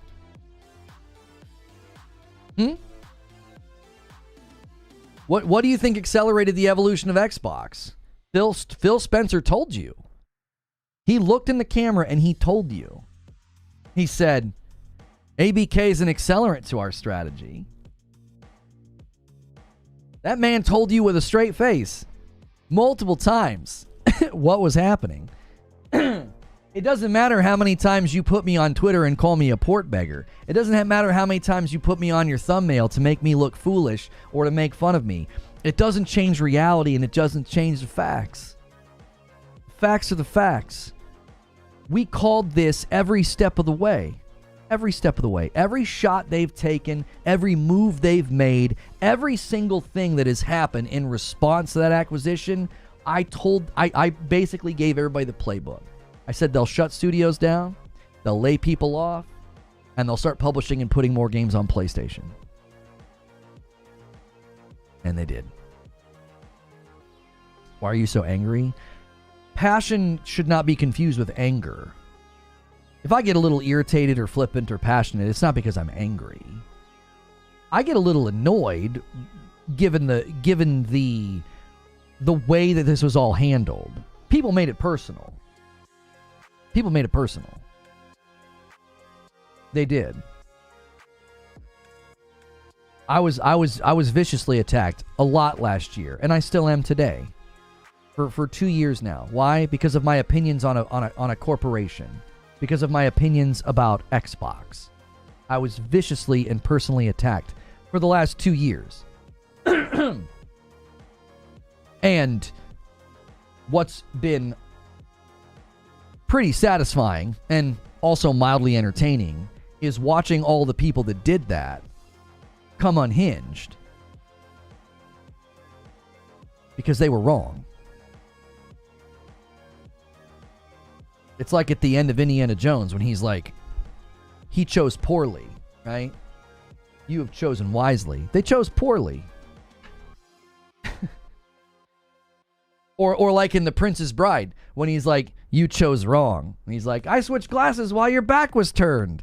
And then he dies. He just falls over dead. He's like, ha ha ha ha ha ha ha. Boom. That's like literally a picture of what happened over the last 2 years. Laughing and cackling and being unkind and making it personal when it didn't need to be personal. You know.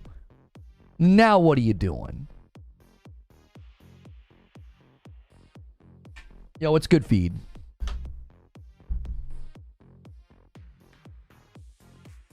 You're not angry, you call it as you see it.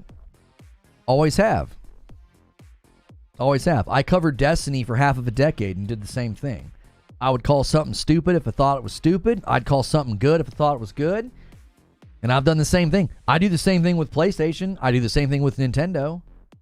I hope Nintendo loses their lawsuit. I think PlayStation requiring PSN on single-player games in Steam is a bad idea. I thought what they did with Helldivers 2 on Steam was incredibly stupid, and they still haven't rectified it. If I think it's stupid, I call it stupid. You just say that to appear balanced. Or maybe it's what I genuinely think, and you don't understand people who don't toe the party line. You can't compute it. It doesn't make sense to you. You're not accustomed to seeing somebody that you think is a dyed-in-the-wool fanboy actually criticizing the thing you think they're a fanboy of. Like, that doesn't compute. Do you think that it's disingenuous? It's like, no, I think a lot of things PlayStation have done is stupid. Their marketing frustrates the living fire out of me. I can't stand it. If Jeff Grubb is right, that's another topic for today, by the way. The PlayStation Showcase, that's another topic for today. Jeff Grubb says, no PlayStation Showcase, no State of Play in December. He was gonna go on his Game Grub mess, whatever it's called, his show, and he was gonna talk about why nobody should expect it. Why you shouldn't expect a showcase. That, to me, if that doesn't happen, I think that's irritating. You know, the fact that they didn't do something more significant with the Pro, the fact that they haven't done anything with their first party for announcements, I get annoyed by that. Horizon Online. Yeah, that was another thing in the news. Jor Raptor scoped out and spied out. There is an internship at Guerrilla for early next year, 2025, that's going to help get a game launched, and it's their online game. And I believe that their online game is the one coming out.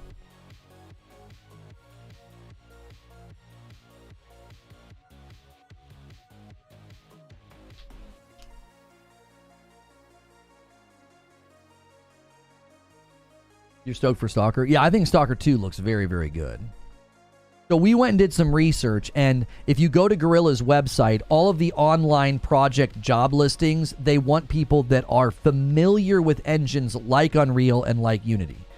So likely what we're dealing with is their online project, which will be built in Decima. Now, there's another Horizon MMO, and the Horizon MMO is going to be in Unreal 5, and it's going to be built and assisted by NCSoft.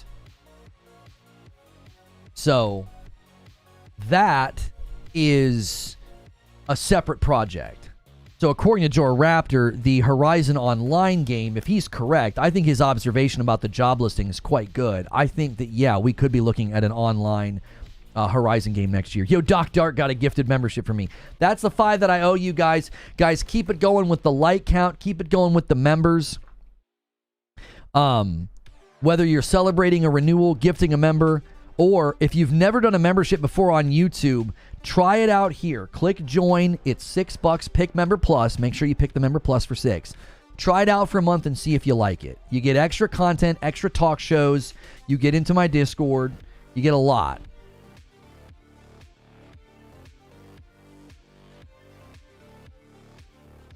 You mean the one that's supposed to be like Monster Hunter? Yes. There is allegedly an online Horizon game that's going to be like Monhun, and it's like cooperative. So you'll probably like go out into the open spaces and hunt the big robots with another person, like 2-player, maybe up to 4-player co-op. We don't know the details just yet. I'm kind of done with Horizon. I want them to create something new. I don't think you can have an IP that is that popular and that profitable, Lobo, and not do... They're going to complete the trilogy with Aloy, and they're trying other things. Anniversary milestone with nothing but a cupcake, as Lona would say, sure, Jan.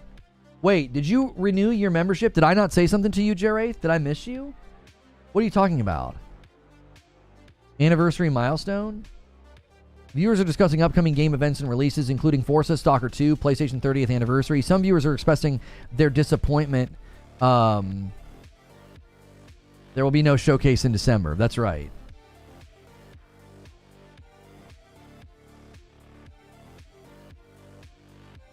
That could actually be epic. Yeah, I think it could be fun. I think it doesn't sound like a live service game per se. It does sound like a game that they would like add content to, but it would more be like a multiplayer co-op Horizon game than like a live service game.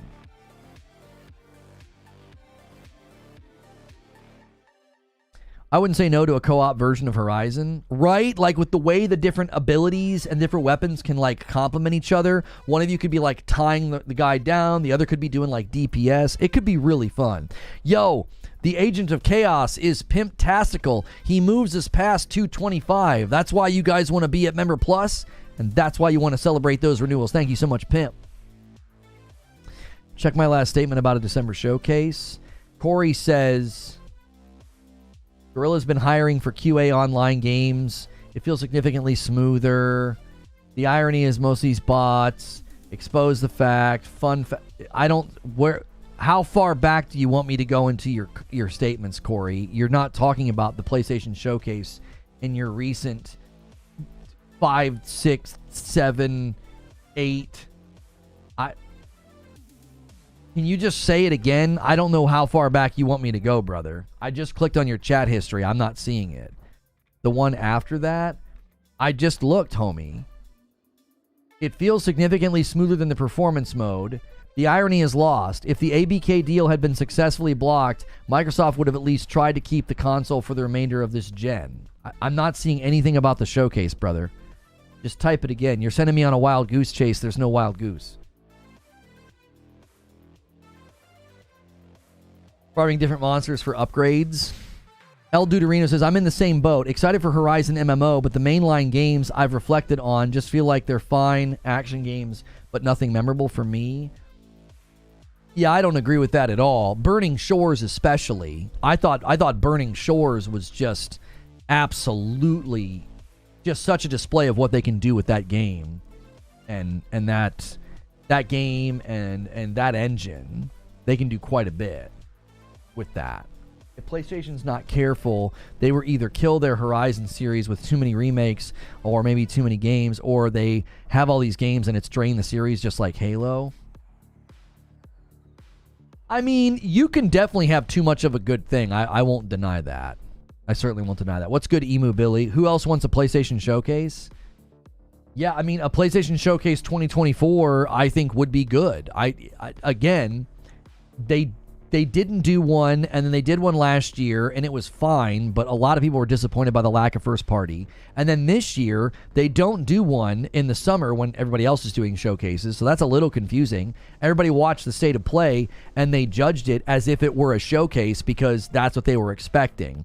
They don't say anything about it. They don't announce if they're going to be doing a showcase later. I thought they were going to do a showcase in September to announce the PlayStation 5 Pro. They don't do that. I said I want Sony to starve out this community on showcases and state of plays until only the gamers are left. If we continue to feed the parasite grifters, then they will continue to grow. I don't think showcases and state of plays cadence has anything to do with that. I think that's a giant misread. I think PlayStation doesn't give a rip about those people, and I'd also think that they don't care about what I think of their marketing. They do their state of plays and showcases for the general market. And last year, their showcase was highly criticized, and then they posted like the best revenue in the following month. The average person watched that showcase last year and they're like, yeah, that's a bunch of great games coming to PlayStation. They don't know what first party is. They don't know what second party is. They don't care. You know? PlayStation's just going to keep doing what they're doing because it's working for them. I didn't catch this, but did any advertisement show off the Series S, or are they backseating it? Well, I wouldn't read too much into this, okay? These are Xboxes, and they have the Series X, and they're not showing the Series S. I think this is quite literally just, like, aesthetic cohesion, because if you go to... I'll show you their official website, because Paul found this yesterday. Their official website has the Series S in the marketing up here in the corner. See, I would not overanalyze this marketing as if like, oh, the Series S is taking a back seat. This is making it clear. This is a part of the new marketing push. Series S is included. It just sometimes, if you're going to look at an image like that, it's like they want one Xbox in the picture. They want one handheld, one laptop. They want the Fire Stick. They want the TV, right? Like this is purely just, this is just cohesion. Adding the Series S to this image would look weird. It would throw off the balance. Like I wouldn't overanalyze this at all.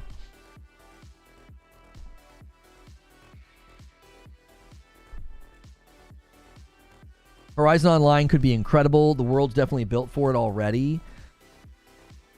I mean, maybe. I think the hardest thing they're going to do is if you got two people playing, you know, the net code and the server infrastructure to have those level of interactions, as well of the fidelity.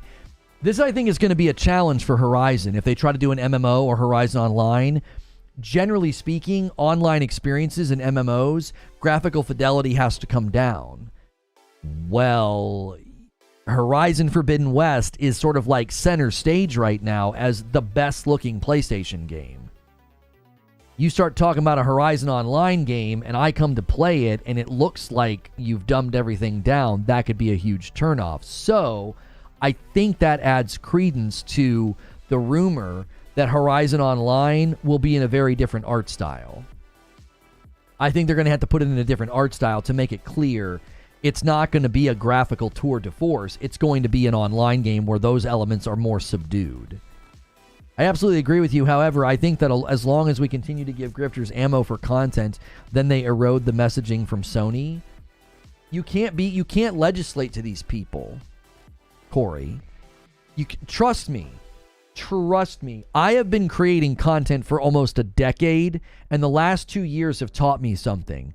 You cannot legislate to parasitic losers because they won't change. A leopard cannot change its spots. That's what they are. Unless they have a moment where they feel like they want to live a better life and be a better person, they're going to keep doing it. They're a constant. You can't legislate to losers. You just keep doing what you're doing. Make your content, say what you're going to say, do it with integrity and excellence, and let the chips fall where they may. And a company the size of PlayStation cannot concern themselves with the cockroaches of YouTube. Like, who gives a frick about these people? They're a blip on a radar that doesn't exist. It's like no one, in 10 years' time, no one's going to care about what these people said. They're vapor. They're vapor. They're here and gone. They're not sowing like a garden. They're not creating a garden. They're not creating a place for people to come and hang out and have community. They're vapor. They're fireworks, mate. Flashy and loud and gone the next day. Like you don't concern yourself with these people.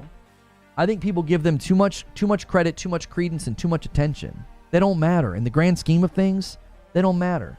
They're a matchbook on the floor of a library. They're so small. Why pay attention to any of it in the grand scheme of things?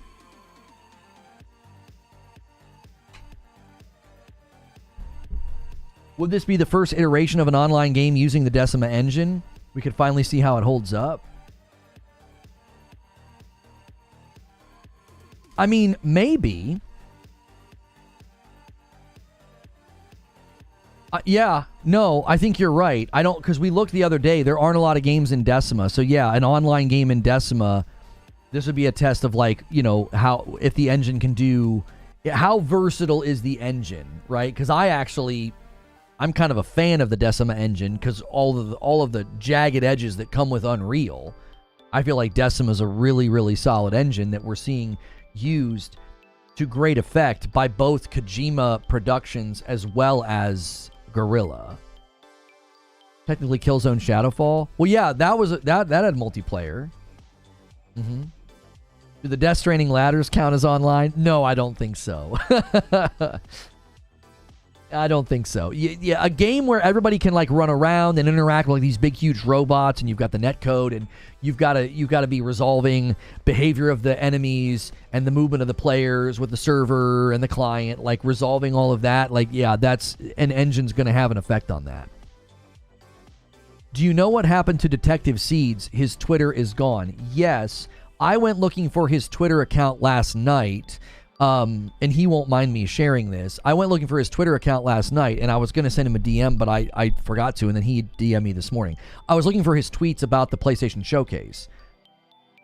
And he has decided to step away from Twitter because of all of the negativity. It's not good for him. It's not really good for any of us. I think some people are more adversely affected by it. Like, I have basically had to not look at Twitter all that often either. I tweet, I might interact with a couple of mutuals, joke around a little bit, and then I'll mute most of my tweets.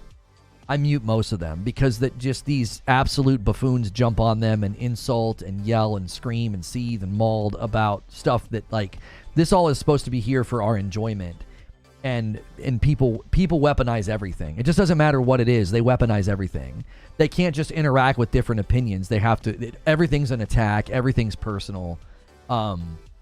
So I get why he did it. I've kind of done it in spirit. I just don't pay attention. I'm not paying for Twitter Blue anymore. I uploaded a video of Dragon Age Veilguard gameplay, and it looked so bad because they drop it down and compress it, and it's 720. And I had forgotten that I had stopped paying for Blue. And I was like, oh, frick. And then I kind of went on with my day. I was like, all right.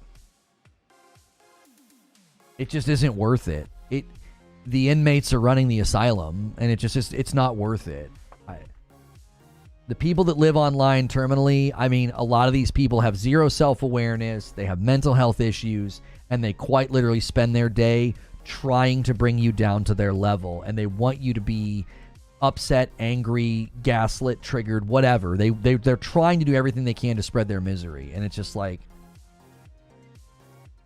it's like if somebody's lighting off firecrackers 2 yards away from me, and I'm just going to shut my windows and be like, I don't have to hear it, you know? They're just childish buffoons, and I just don't pay attention to them anymore. Especially with, they made the changes to the block feature, so now it's like, you just make it even easier for people to be nasty and gross and just the incessance, the obsession with which people will follow you, stalk you, clip you, talk about you.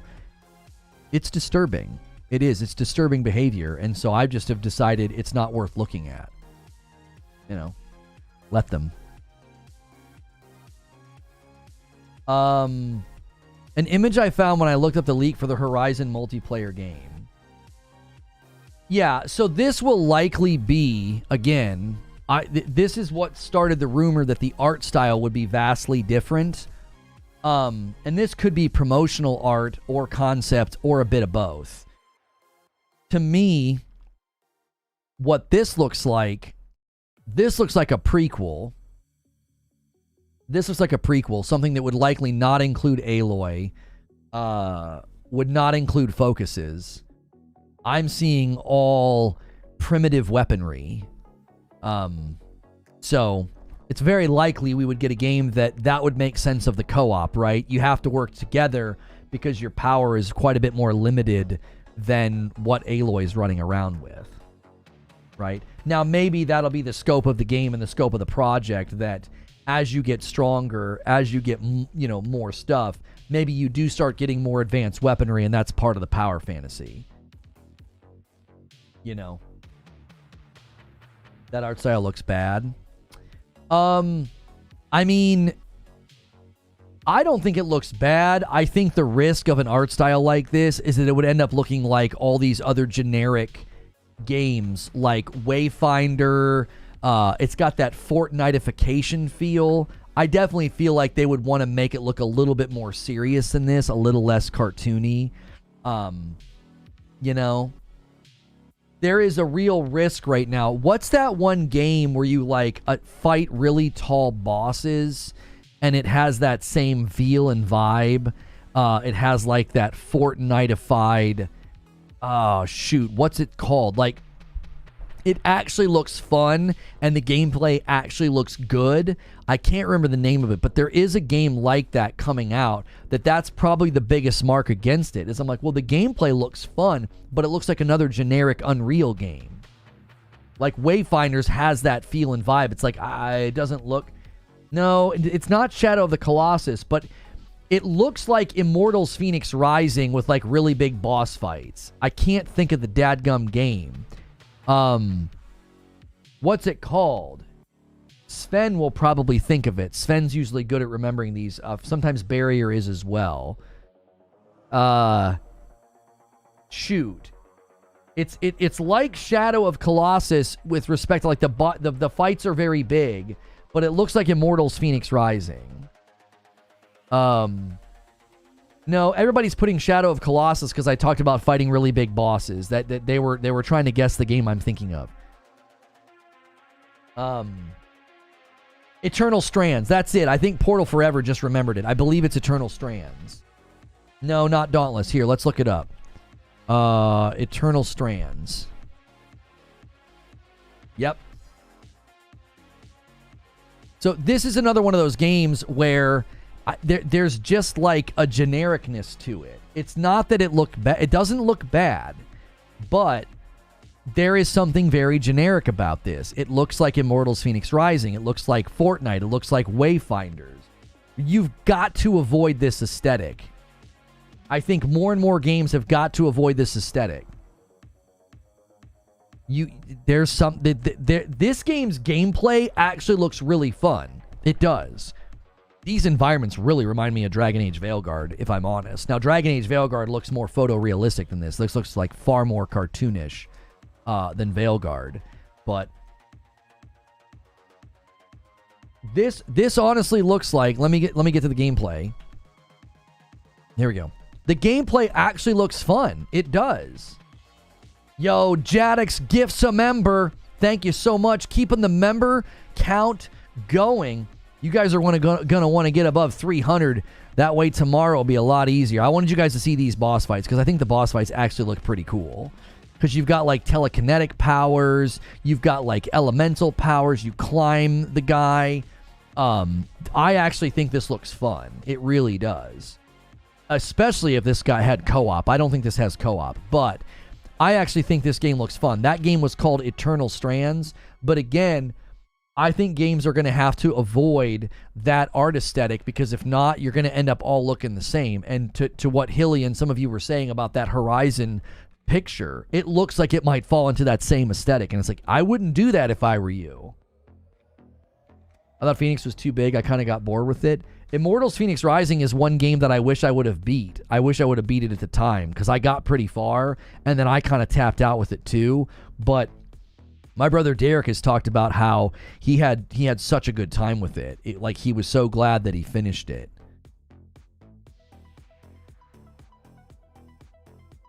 The running animation was goofy.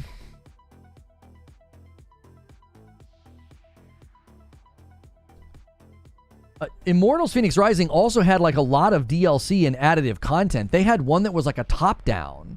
It was like a top-down ARPG.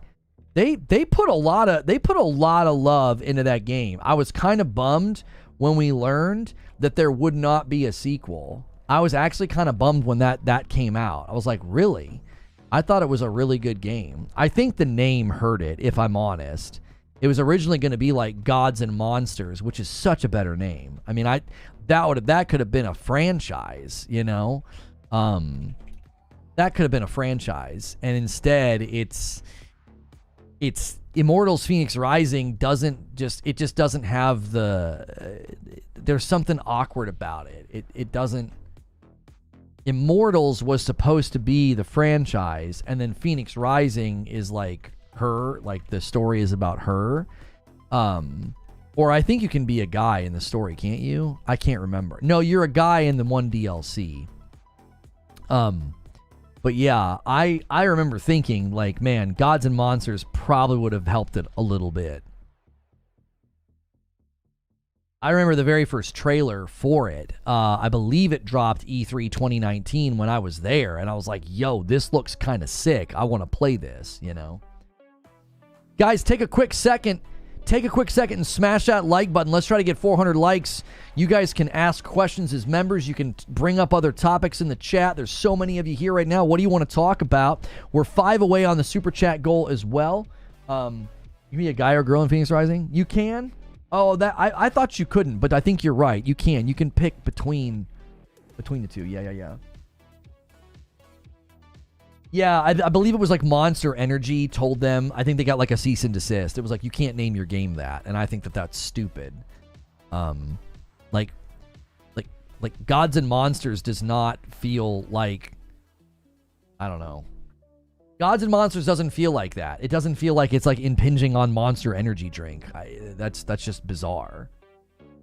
Where did Horizon art come from? Was that in relation to? I believe it was a leak, Hilly. I believe it was a leak.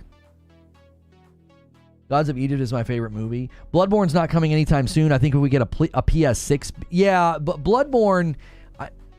I don't know what's going on with Bloodborne. I've got my own theory about what happened with Bloodborne. I think they were doing a Bloodborne remaster. I think they pumped the brakes on the remaster because Bluepoint did such a good job with the Demon's Souls remake. And then I think what they decided to do was they greenlit a remake. And I think that's why we get a bunch of different information about it. Like, some people say remaster, some people say remake. I think it's because both have basically existed in one form or another. What's good, Genghis Khan? How are you?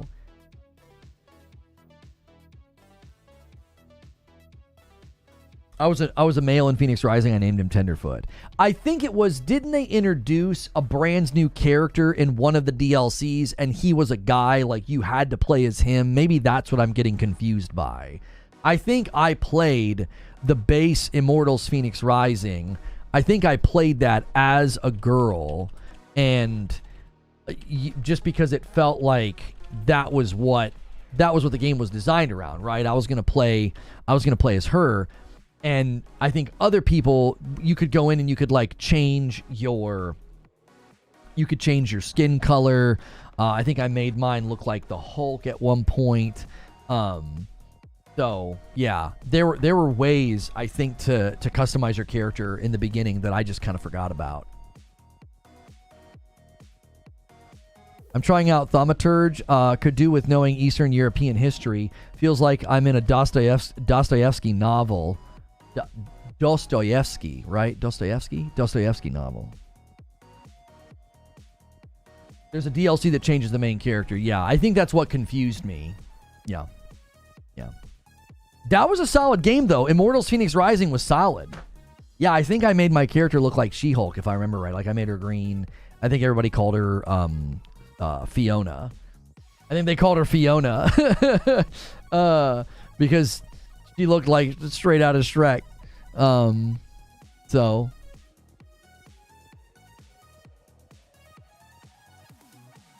How do you cook a whole duck? I don't know, with a big oven. Ben Studios making a multiplayer game is such a mistake. We need Days Gone 2. Well, the problem is that Days Gone 1 released and did poorly. And because of that, it was glitchy, it was buggy, it got a bad rap. And then later, when it had been patched and it had been polished, they put it on PS Plus, and everybody was like, why does this game have such a low score? And then it got ported to PC, and the PC port of Days Gone is quite good. And everybody said the same thing. They were like, why does this game have such a bad score? Or why did it's like, I think Metacritic is where its score is bad. I think the user score for Days Gone on PlayStation is actually quite good now. Days Gone on PC has a 92%. It is a 92%. And on the PlayStation Store, it has a 4.62. That's a 92%. Days Gone has a great score from the user on both PlayStation and Steam, but when you go to Metacritic, you're like, holy frick, why'd this game get such a bad score? It wasn't in great shape when it launched, which is unusual if you think about it. If you think about this generation and the stretch that we've had with PlayStation, they would never release a game in the state that Days Gone launched in. It just wouldn't. I don't know what happened. I don't know what was going on. I don't know why they were so willing to push something out before it was ready. They've not done that with Returnal, with Ratchet. They didn't do that with Horizon or God of War or Gran Turismo. Like, I think Horizon Forbidden West had some minor issues that were fixed relatively quickly, but nothing to the degree that Days Gone had. Like, it's just a really, really sad story if you think about it. It's such a lesson in don't launch your game when it's not ready. It has a 71 on Metacritic. Like, that's a 20-point difference. Days Gone has a 71 on Metacritic. It's got a 92 on Steam and a 92 from the users on PlayStation. That's a 21-point differential.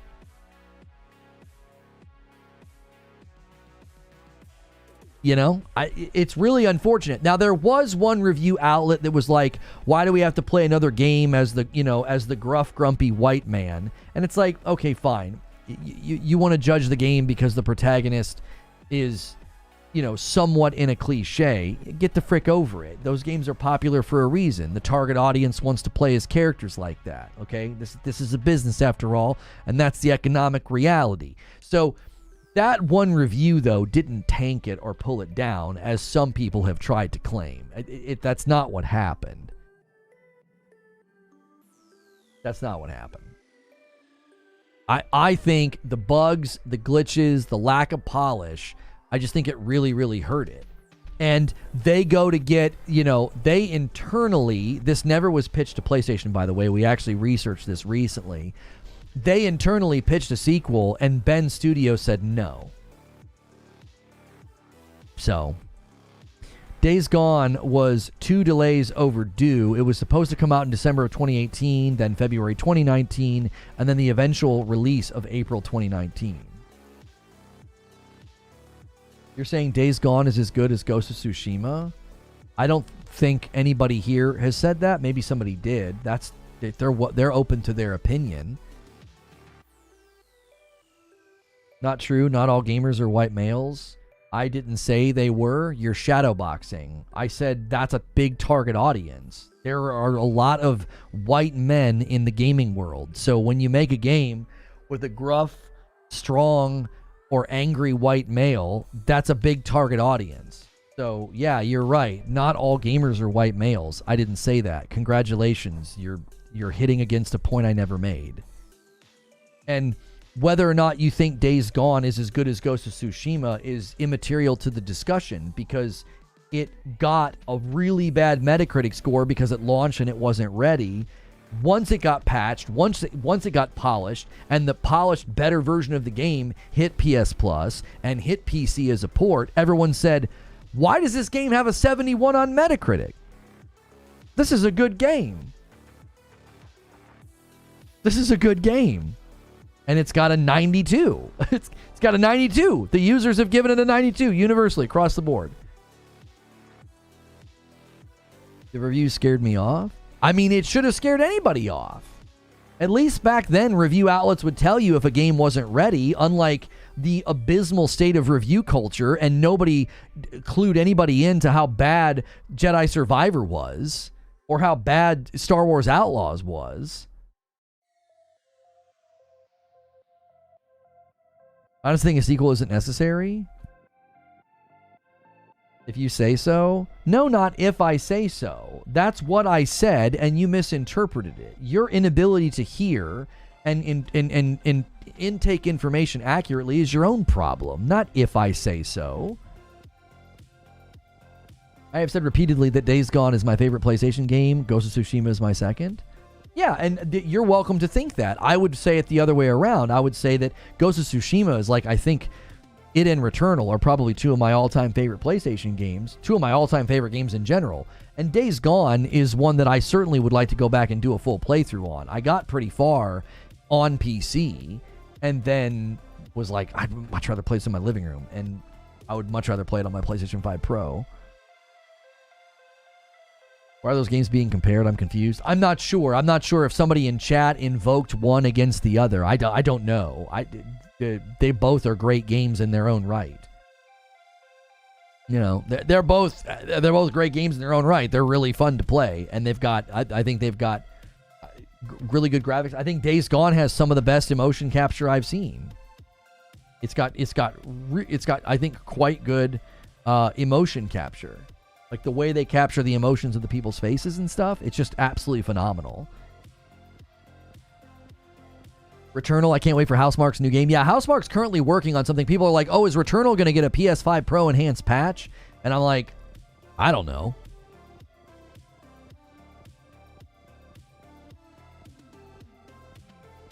Probably not, because they're probably working on another game, you know? Days Gone could have been as big as Tlu. I doubt that. Shout out to Returnal, magnificent.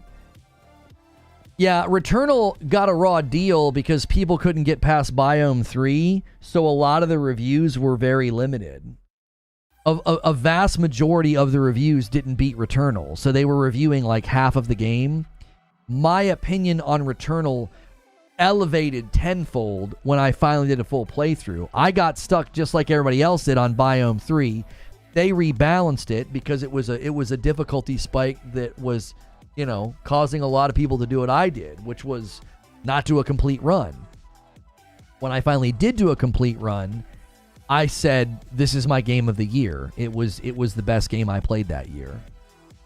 Returnal was far and away more deserving of praise.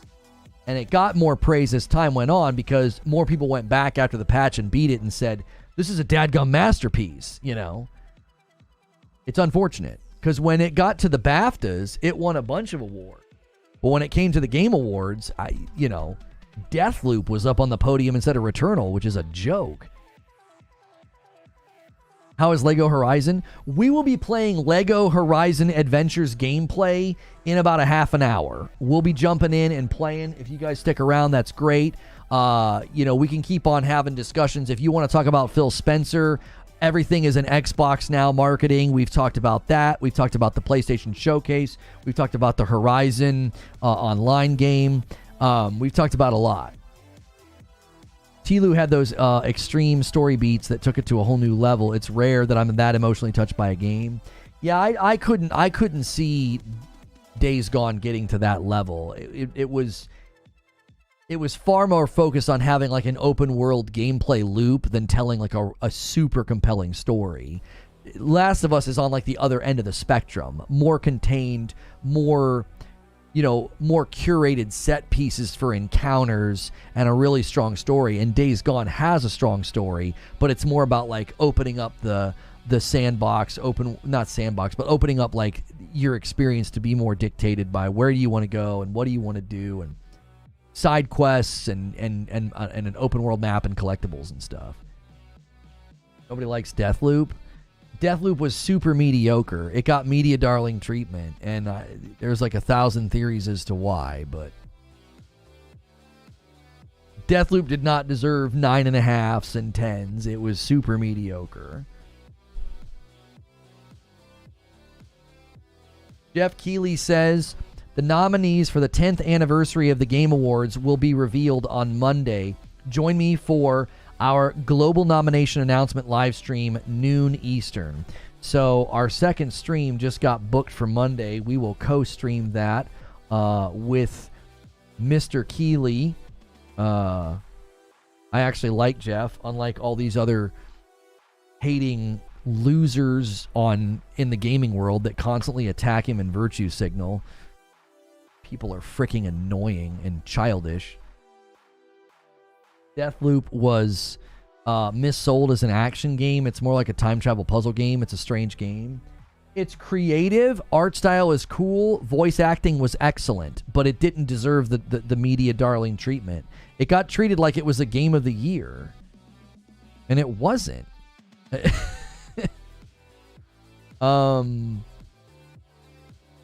It just wasn't. The Order 1886 is another game that deserved a sequel, especially over making Concord. You still have Astrobot as game of the year? Yeah, I think Astrobot wins. Not because I think it's game of the year. My favorite game this year was Stellar Blade. I don't think Stellar Blade's going to get a game of the year nomination, but it's my favorite game of the year. I think Astrobot just got too much universal praise. Quantitatively, the only game that could potentially beat it, number of votes. Again, I'm talking about the jury process. I always get misrepresented on this. It's commitments to dishonesty and hate. Like, I've never once said that Astrobot is the game of the year, it's the best game, blah, blah, blah. I've always said, according to the jury process, according to the math, the only two games that are actually in contention for game of the year is Final Fantasy VII Rebirth and Astrobot. Nothing else is even close. You need a greater quantity of votes than Rebirth or Astrobot to even think that you have a chance at winning. And if you look at the scores, if you look at the quantity of reviews, nothing else is going to come close. Wukong's not even going to get a nomination. It isn't. These guys get super angry and in their feels and in my comments, they're like, what a loser. Astrobot, Wukong's going to win. No, it's not. Wukong's score is not even remotely high enough to get a nomination. It won't have enough outlets voting for it. It won't. Popularity and sales does not determine game of the year. If it did, Call of Duty would win most of the time and it would always be up there. It's never been determined by quantity of sales and popularity with the gaming public. Black Myth Wukong doesn't stand a chance. It won't even get a nomination for Game of the Year. Now, it might get nominations in other categories, but it will not get a nomination for Game of the Year. It's a jury process that is driven by the quantity of people that reviewed these games. And if you go to OpenCritic and you go to Metacritic, people are in for a rude awakening, and they're going to claim rigged and woke and all these other stupid cope words that they used. All you have to do is look at the scores. You just have to look at the scores. It's not easy to predict what will be up there. It isn't. It's extremely easy. I just don't think people understand the jury process of the Game Awards and how it works. I think they quite literally think, what's the most popular game? What sold the most copies? And they think that's Game of the Year. And it's like, nope. It's never been driven by that. And it won't ever be driven by that. That's not how it works. There are movies that sell 10 times the number of tickets of a lot of the movies that end up winning Movie of the Year at the Oscars because it's not driven by quantity of sales. You could have some family-focused movie that breaks all ticket sales, and it's going to lose to something like Oppenheimer. Like, it's just that's the way it's going to go. It's not easy to predict. It's extremely easy. That's what I'm saying. It is. It's extremely easy. Oh, did I misspeak and say it's not easy? It's not difficult to predict. It's extremely easy. That's why nobody cares about the Oscars anymore. Well, I don't think people care about the Oscars for a litany of other cultural reasons, as well as just a sociological trend in how people consume media. People are not skipping the Oscars because Oppenheimer wins instead of, Marvel Avengers or something. That's not why people are skipping out on the Oscars. Game of the Year is about how a game makes you feel. Let's always remember that. Yeah, Astrobot dropped like an anvil on the gaming world. That's all anybody was talking about the week it came out. It absolutely dominated the charts. It was like, as far as like, it was relevant. Everyone was saying, this is Game of the Year. I think I just played Game of the Year. This is Game of the Year contender. That was the dialogue around it. Black Myth Wukong, it's all over the place. Like the reviews, the thoughts, it's not even well optimized on PlayStation. Like, what are my thoughts on Linus Tech Tips PS5 Pro killer video? I think the video is hilarious. I think it should be categorized in comedy. That's not shade. I think it's comedic. I think it's hilarious to watch people seethe and mauled and lie and misrepresent what you can do for $700 to beat the Pro. And Linus is like, the only way for us to even remotely do this, we have to buy used parts. He got a 2 terabyte SSD for $30, which is a joke. And then it didn't even show up as a 2 terabyte. It showed up as a 1 terabyte. And it was slower than the hard drive, than the SSD in the PS5 Pro. So he got a smaller SSD that was slower. And ain't nobody going to the market right now and buying a 2 terabyte for $30. It is pure comedy. It's a comedic video. It's hilarious.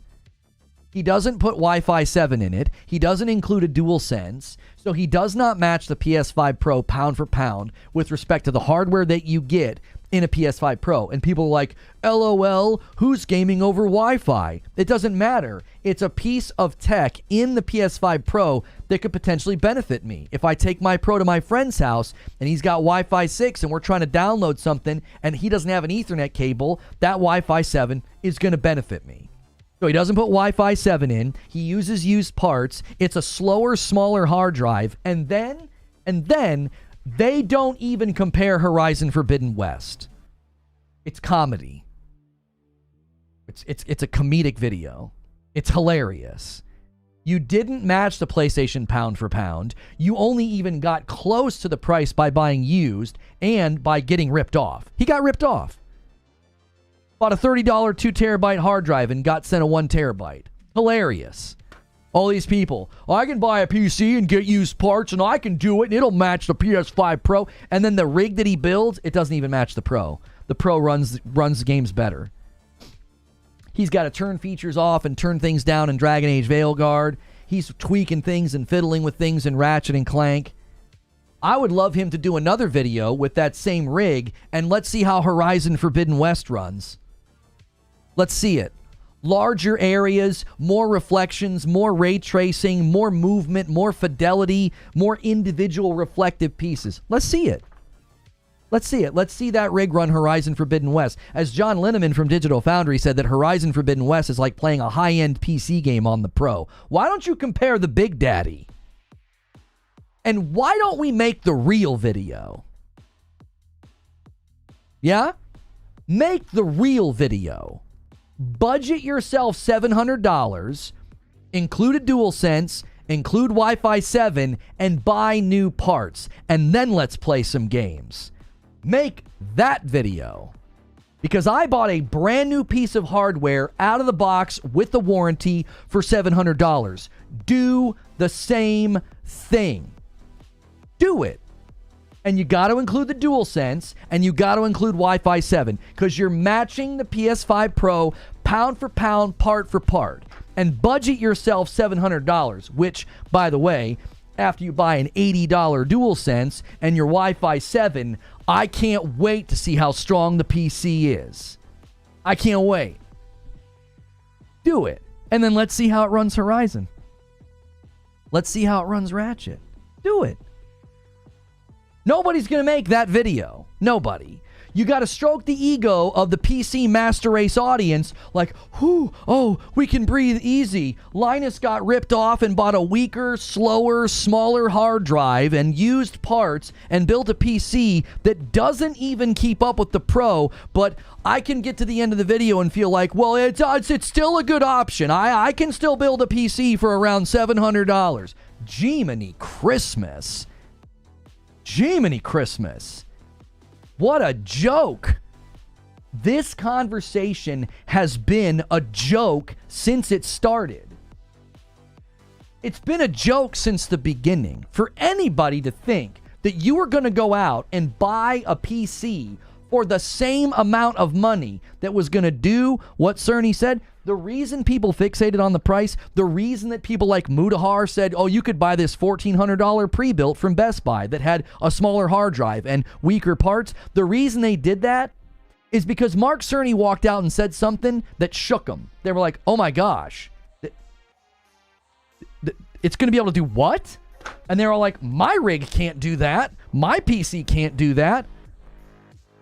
I'm on a 2080 Ti rig that I built 4 or 5 years ago. My rig can't do what Mark Cerny's talking about. And so what'd they do? They lied, they obfuscated, they misled people. They attacked me, made fun of me because, oh, he doesn't know about PC. Yeah, none of you apparently know about PCs. I was building PCs when a lot of these guys were in diapers. So it wasn't difficult for me to see that they were all full of crap. I was like, there's no way you are going to get pieces at the prices necessary to build a rig to match what Cerny's talking about. There's just no freaking way. You get into 5 minutes of Linus's video and he's like, I had to do used parts. Well, shut the video off then. What are we even talking about? The PS5 Pro is such a good deal that the only way you can compete with it is you have to leave out the DualSense, you have to leave out the Wi-Fi 7, and you got to buy used parts. And even after buying all used parts, you got a smaller, slower hard drive. A joke. Conversation is a joke.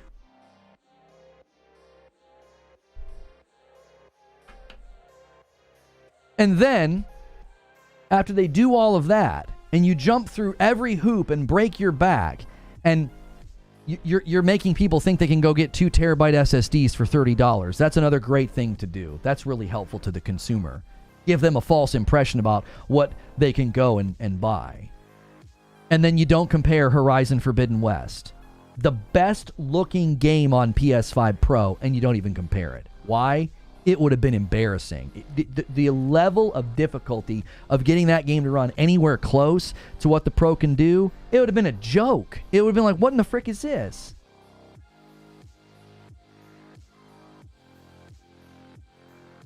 Did you watch the video? I watched the first 5 minutes and then I skipped around because when he said that the only way we can do this is with used parts, I was like, what? Okay, conversation over. Conversation over. You're going to buy used stuff with no warranty and then you literally get ripped off. You try to buy a too good to be true 2 terabyte for $30 and you get sent a 1 terabyte. Sure, Jan. Sure, go buy your used parts PC. Good job. You got ripped off.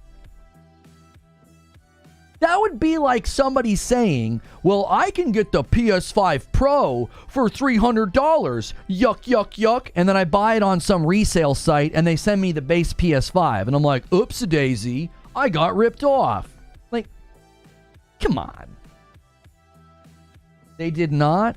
What are you talking about, Freddie? It's a 1 terabyte hard drive. It was listed as a 2 terabyte. I saw the picture. It's a 1 terabyte. What GPU? I don't even know.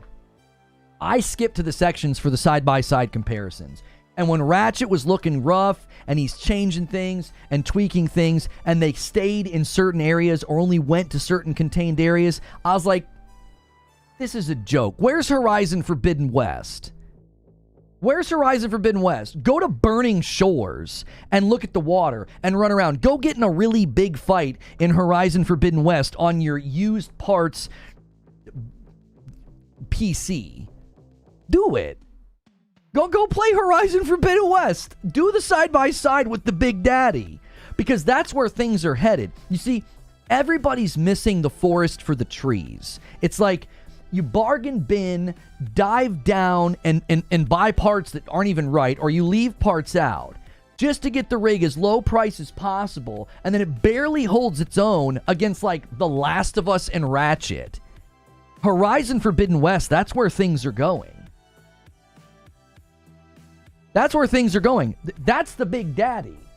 All the reflections and all the ray tracing and all of that resolution. Also, see what Eugene said. It doesn't have machine learning upscaling. The card he used doesn't have machine learning upscaling.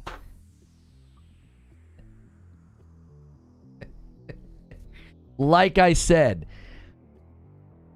put that in the category of comedy. It is a comedy. Like, he's performative throughout the whole video. He's good at what he does. He is. Good content creator. He made an entertaining video. He kept the PC audience satiated. Oh, thank you. Thank you, Linus. Comedy. It's a total joke. The whole thing. Used parts, and you get a slower, smaller hard drive, and you don't include Wi-Fi 7. Like, it's just a joke. It's been a joke. It's been a joke for weeks. Now we just have the clown makeup. It's like, here you go. Put this on. And this is what I said. The real video is budget yourself $700 and build the actual rig. New parts with warranty, the DualSense, the Wi-Fi 7, all of it. I want to see that rig. I want to see how strong that rig is. That's a more interesting video. Why?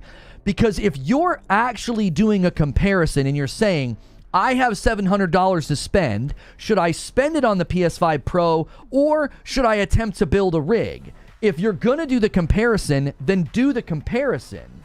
If I come to the market with $700, his video doesn't help me. He got deals on things I'm not guaranteed to get. He got a 2 terabyte hard drive for $30, and then it showed up and it was a 1 terabyte. Like, that doesn't help me. The SSD was taking in the warehouse, but it was mislabeled as 1 terabyte, but they took the price of a 2 terabyte. You're not going to get a 2 terabyte hard drive for $30. Jiminy frickin' Christmas. You're going to be hard pressed. You're going to have to find somebody used or desperate. Like it's a used one that they're just trying to get rid of or something. You're misrepresenting the SSD situation?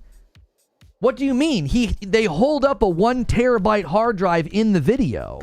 It's 1 terabyte and it's 2 gigs slower.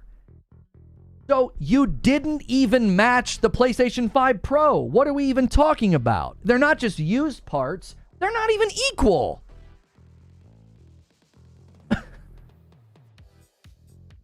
They're not even equal. You're not? What do you mean? They hold it up in the video, brother. It's not it's not a 2 terabyte. That video is not helpful to a consumer who's got $700 to spend because you're not going to be able to replicate what he did.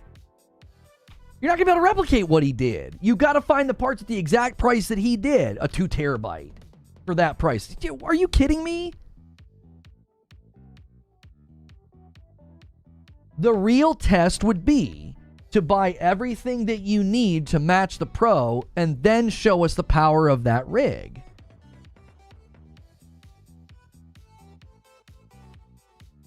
You have to spend $120 for a 2 terabyte and it's not going to be the right speed? Who's buying a PC because of his video? Homie, there were people in the comments that were like, my friend just built a rig similar to this. I'm going to build a rig similar to this. He's considered an authority on the subject. People are 100% going to watch his video and think, yeah, I can go do what he did. I don't have to buy a Pro. What do you mean?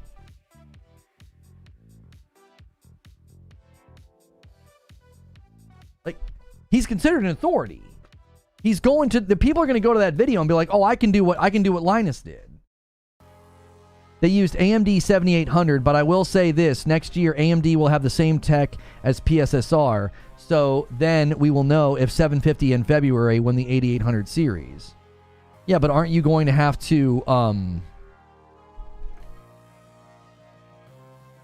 those new cards are going to be way more expensive, will they not? You're not going to be able to just go buy a brand new card. If AMD puts cards on the market that has something comparable to PSSR, then my assumption would be that's going to be really expensive. That's going to raise the price of the PC that you're building.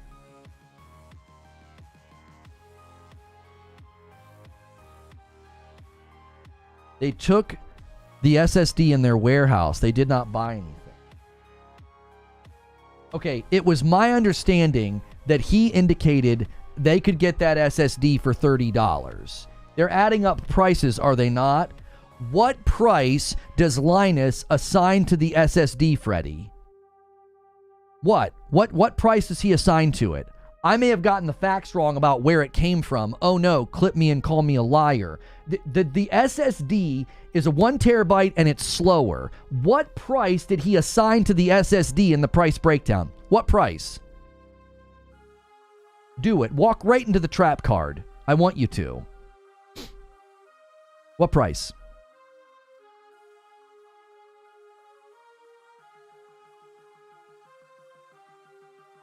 $2 terabyte for $30. Thank you. Checkmate. Conversation over. You're not getting a 2 terabyte for $30. It's literally misleading the consumer to make a video where you're like, yep, you can get a 2 terabyte for $30. No, the frick you can't. And it's slower. Like I said, slot that video under comedy. It's comedy. It's not genuine. It's not a real tech breakdown of what a consumer could go into the market and do. It's nonsense. It's utter nonsense.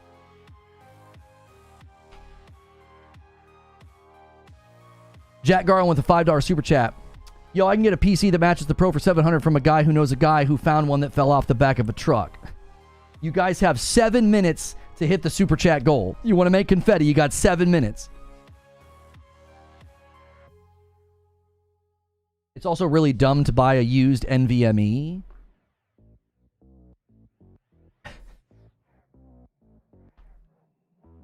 Yo, I got the facts wrong that they didn't buy one. He made a video conveying that they would be buying a 2 terabyte SSD for $30, and then it's a 1 terabyte. It's like, what are we even talking about?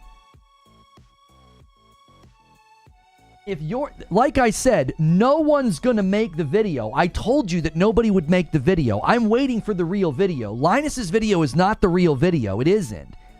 It's a bunch of goalpost shifting and like finagling and quite literally leaving stuff out. It's like you don't include a controller, you don't include the Wi-Fi 7, and then your SSD is smaller, it's half the storage, and it's slower. And you tell people they can get one for $30, which isn't true.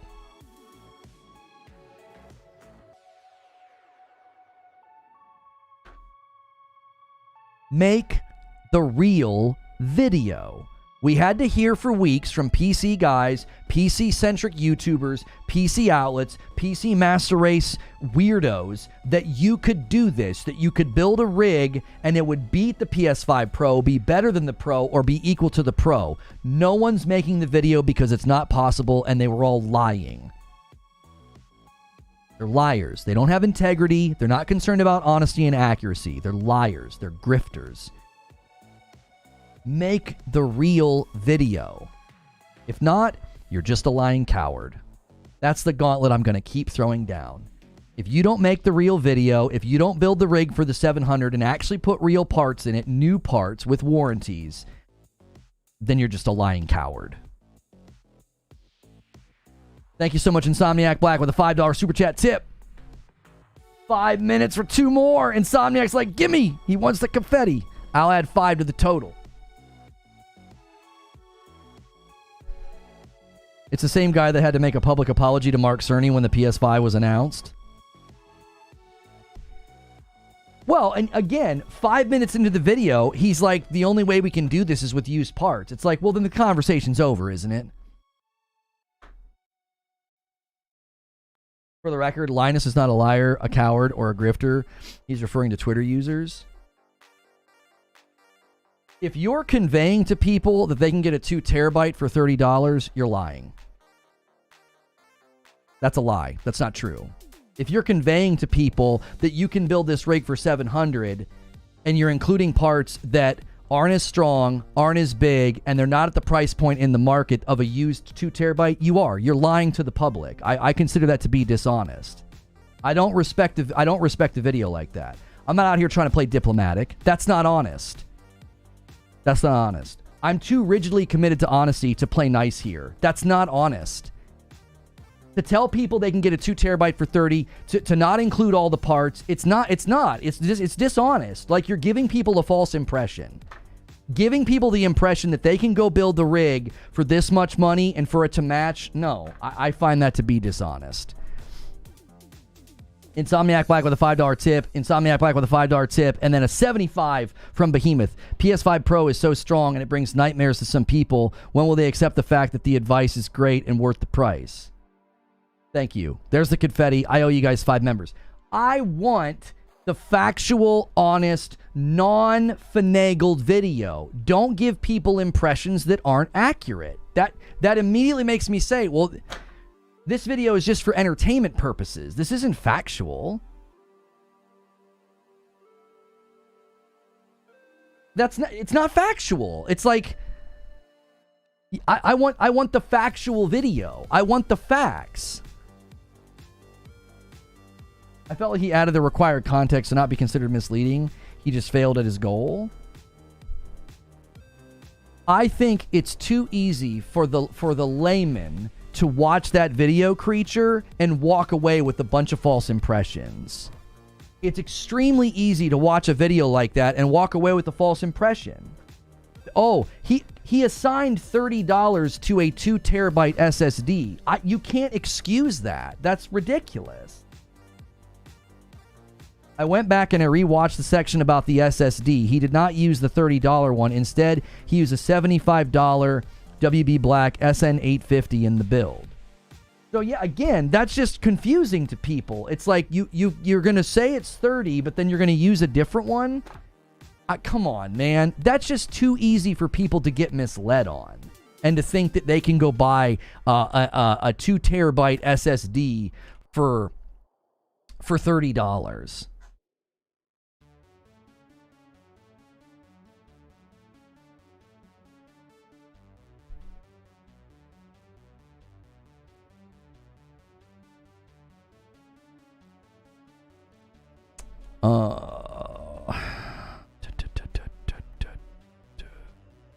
Hang on a second. I don't know if I have to do... I shouldn't have to do any invert here. Okay.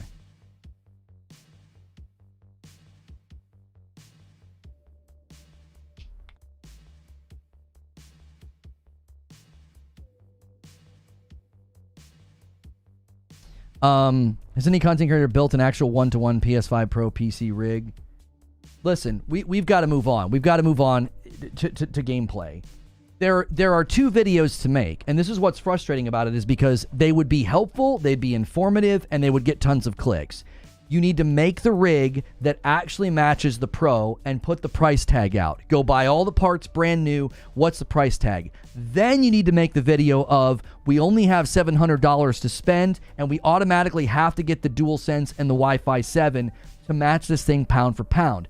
After that, we're going to get memory, CPU, GPU, SSD. We're going to get as much out of this 700 as we can. And then we're going to show you the strength of the rig, show you benchmarks in these games. Those are the 2 videos that should be being made. Those are helpful, accurate, honest. Boom. Here are the facts. Here's how much you'd have to spend buying brand new parts, putting together a rig that's equal in strength to the PS5 Pro. Here's a rig then if you only have $700 to spend. That's what the videos should be doing. At least he showed that he got a different one. I wouldn't call it dishonest. Right, but everybody's going to walk away from the video and be like, no, he did it. Look at his price sheet. And his price sheet is not representative of what's in the device at the end. That's confusing. You're moving things all over the place. It's like, well, yeah, we got $30 for the SSD on the chart. But then that's not what ends up being in the thing. That's not honest. You're not representing what you actually set out to do. That's confusing to people. We're all like tuned in and know. We're like, oh yeah, but he did this, he did that, and he did it. The average person's watching that video and be like, yep, Linus figured it out. Linus built a $700 rig and it matches the performance. You got to make a couple changes and make a few adjustments, but come on.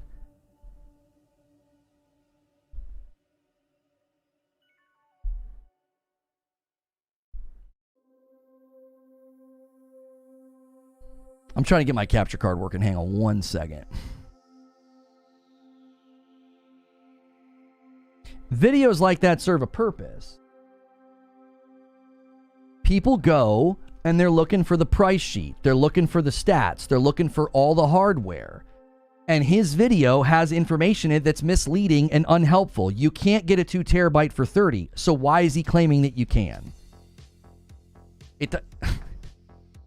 Just why would you give a pass in a video that's supposed to be rigidly factual and helpful to people about like a comparison, and then you don't actually do the comparison? Like I said, it's comedy.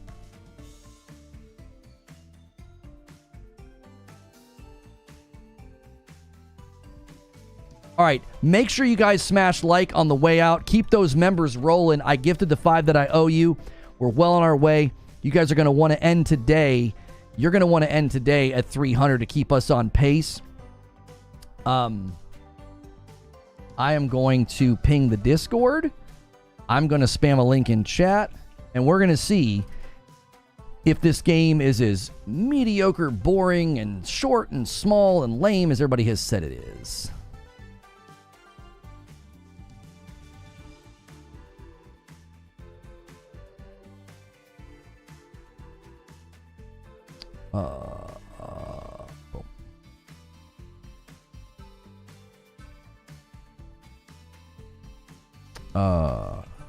Lego Horizon Adventures Live.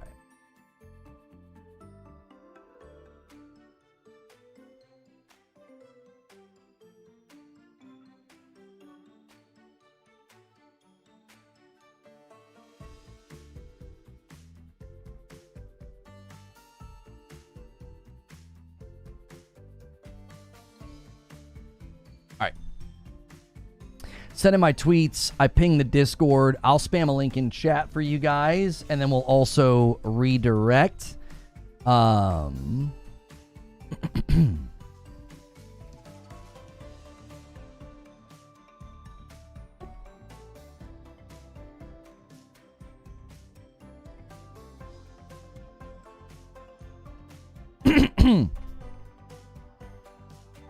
Thanks so much for being on the channel right now or checking out this video later. I'm going to be diving into Lego Horizon Adventures gameplay. Now, we went through and did a Lego Horizon Adventures review roundup. Reviews are all over the place, so I want to check it out myself. If you're looking for Lego Horizon Adventures gameplay, you're in the right place. We're going to boot up brand new with the new game. I have the game set to performance. Now, you will notice there are multiple difficulty settings here. A lot of people were saying that this game was far too easy, but one of the previews said setting it on Hero is actually a great time. I'm going to end the previous stream and redirect folks over. We had a lively discussion this morning about Xbox and PlayStation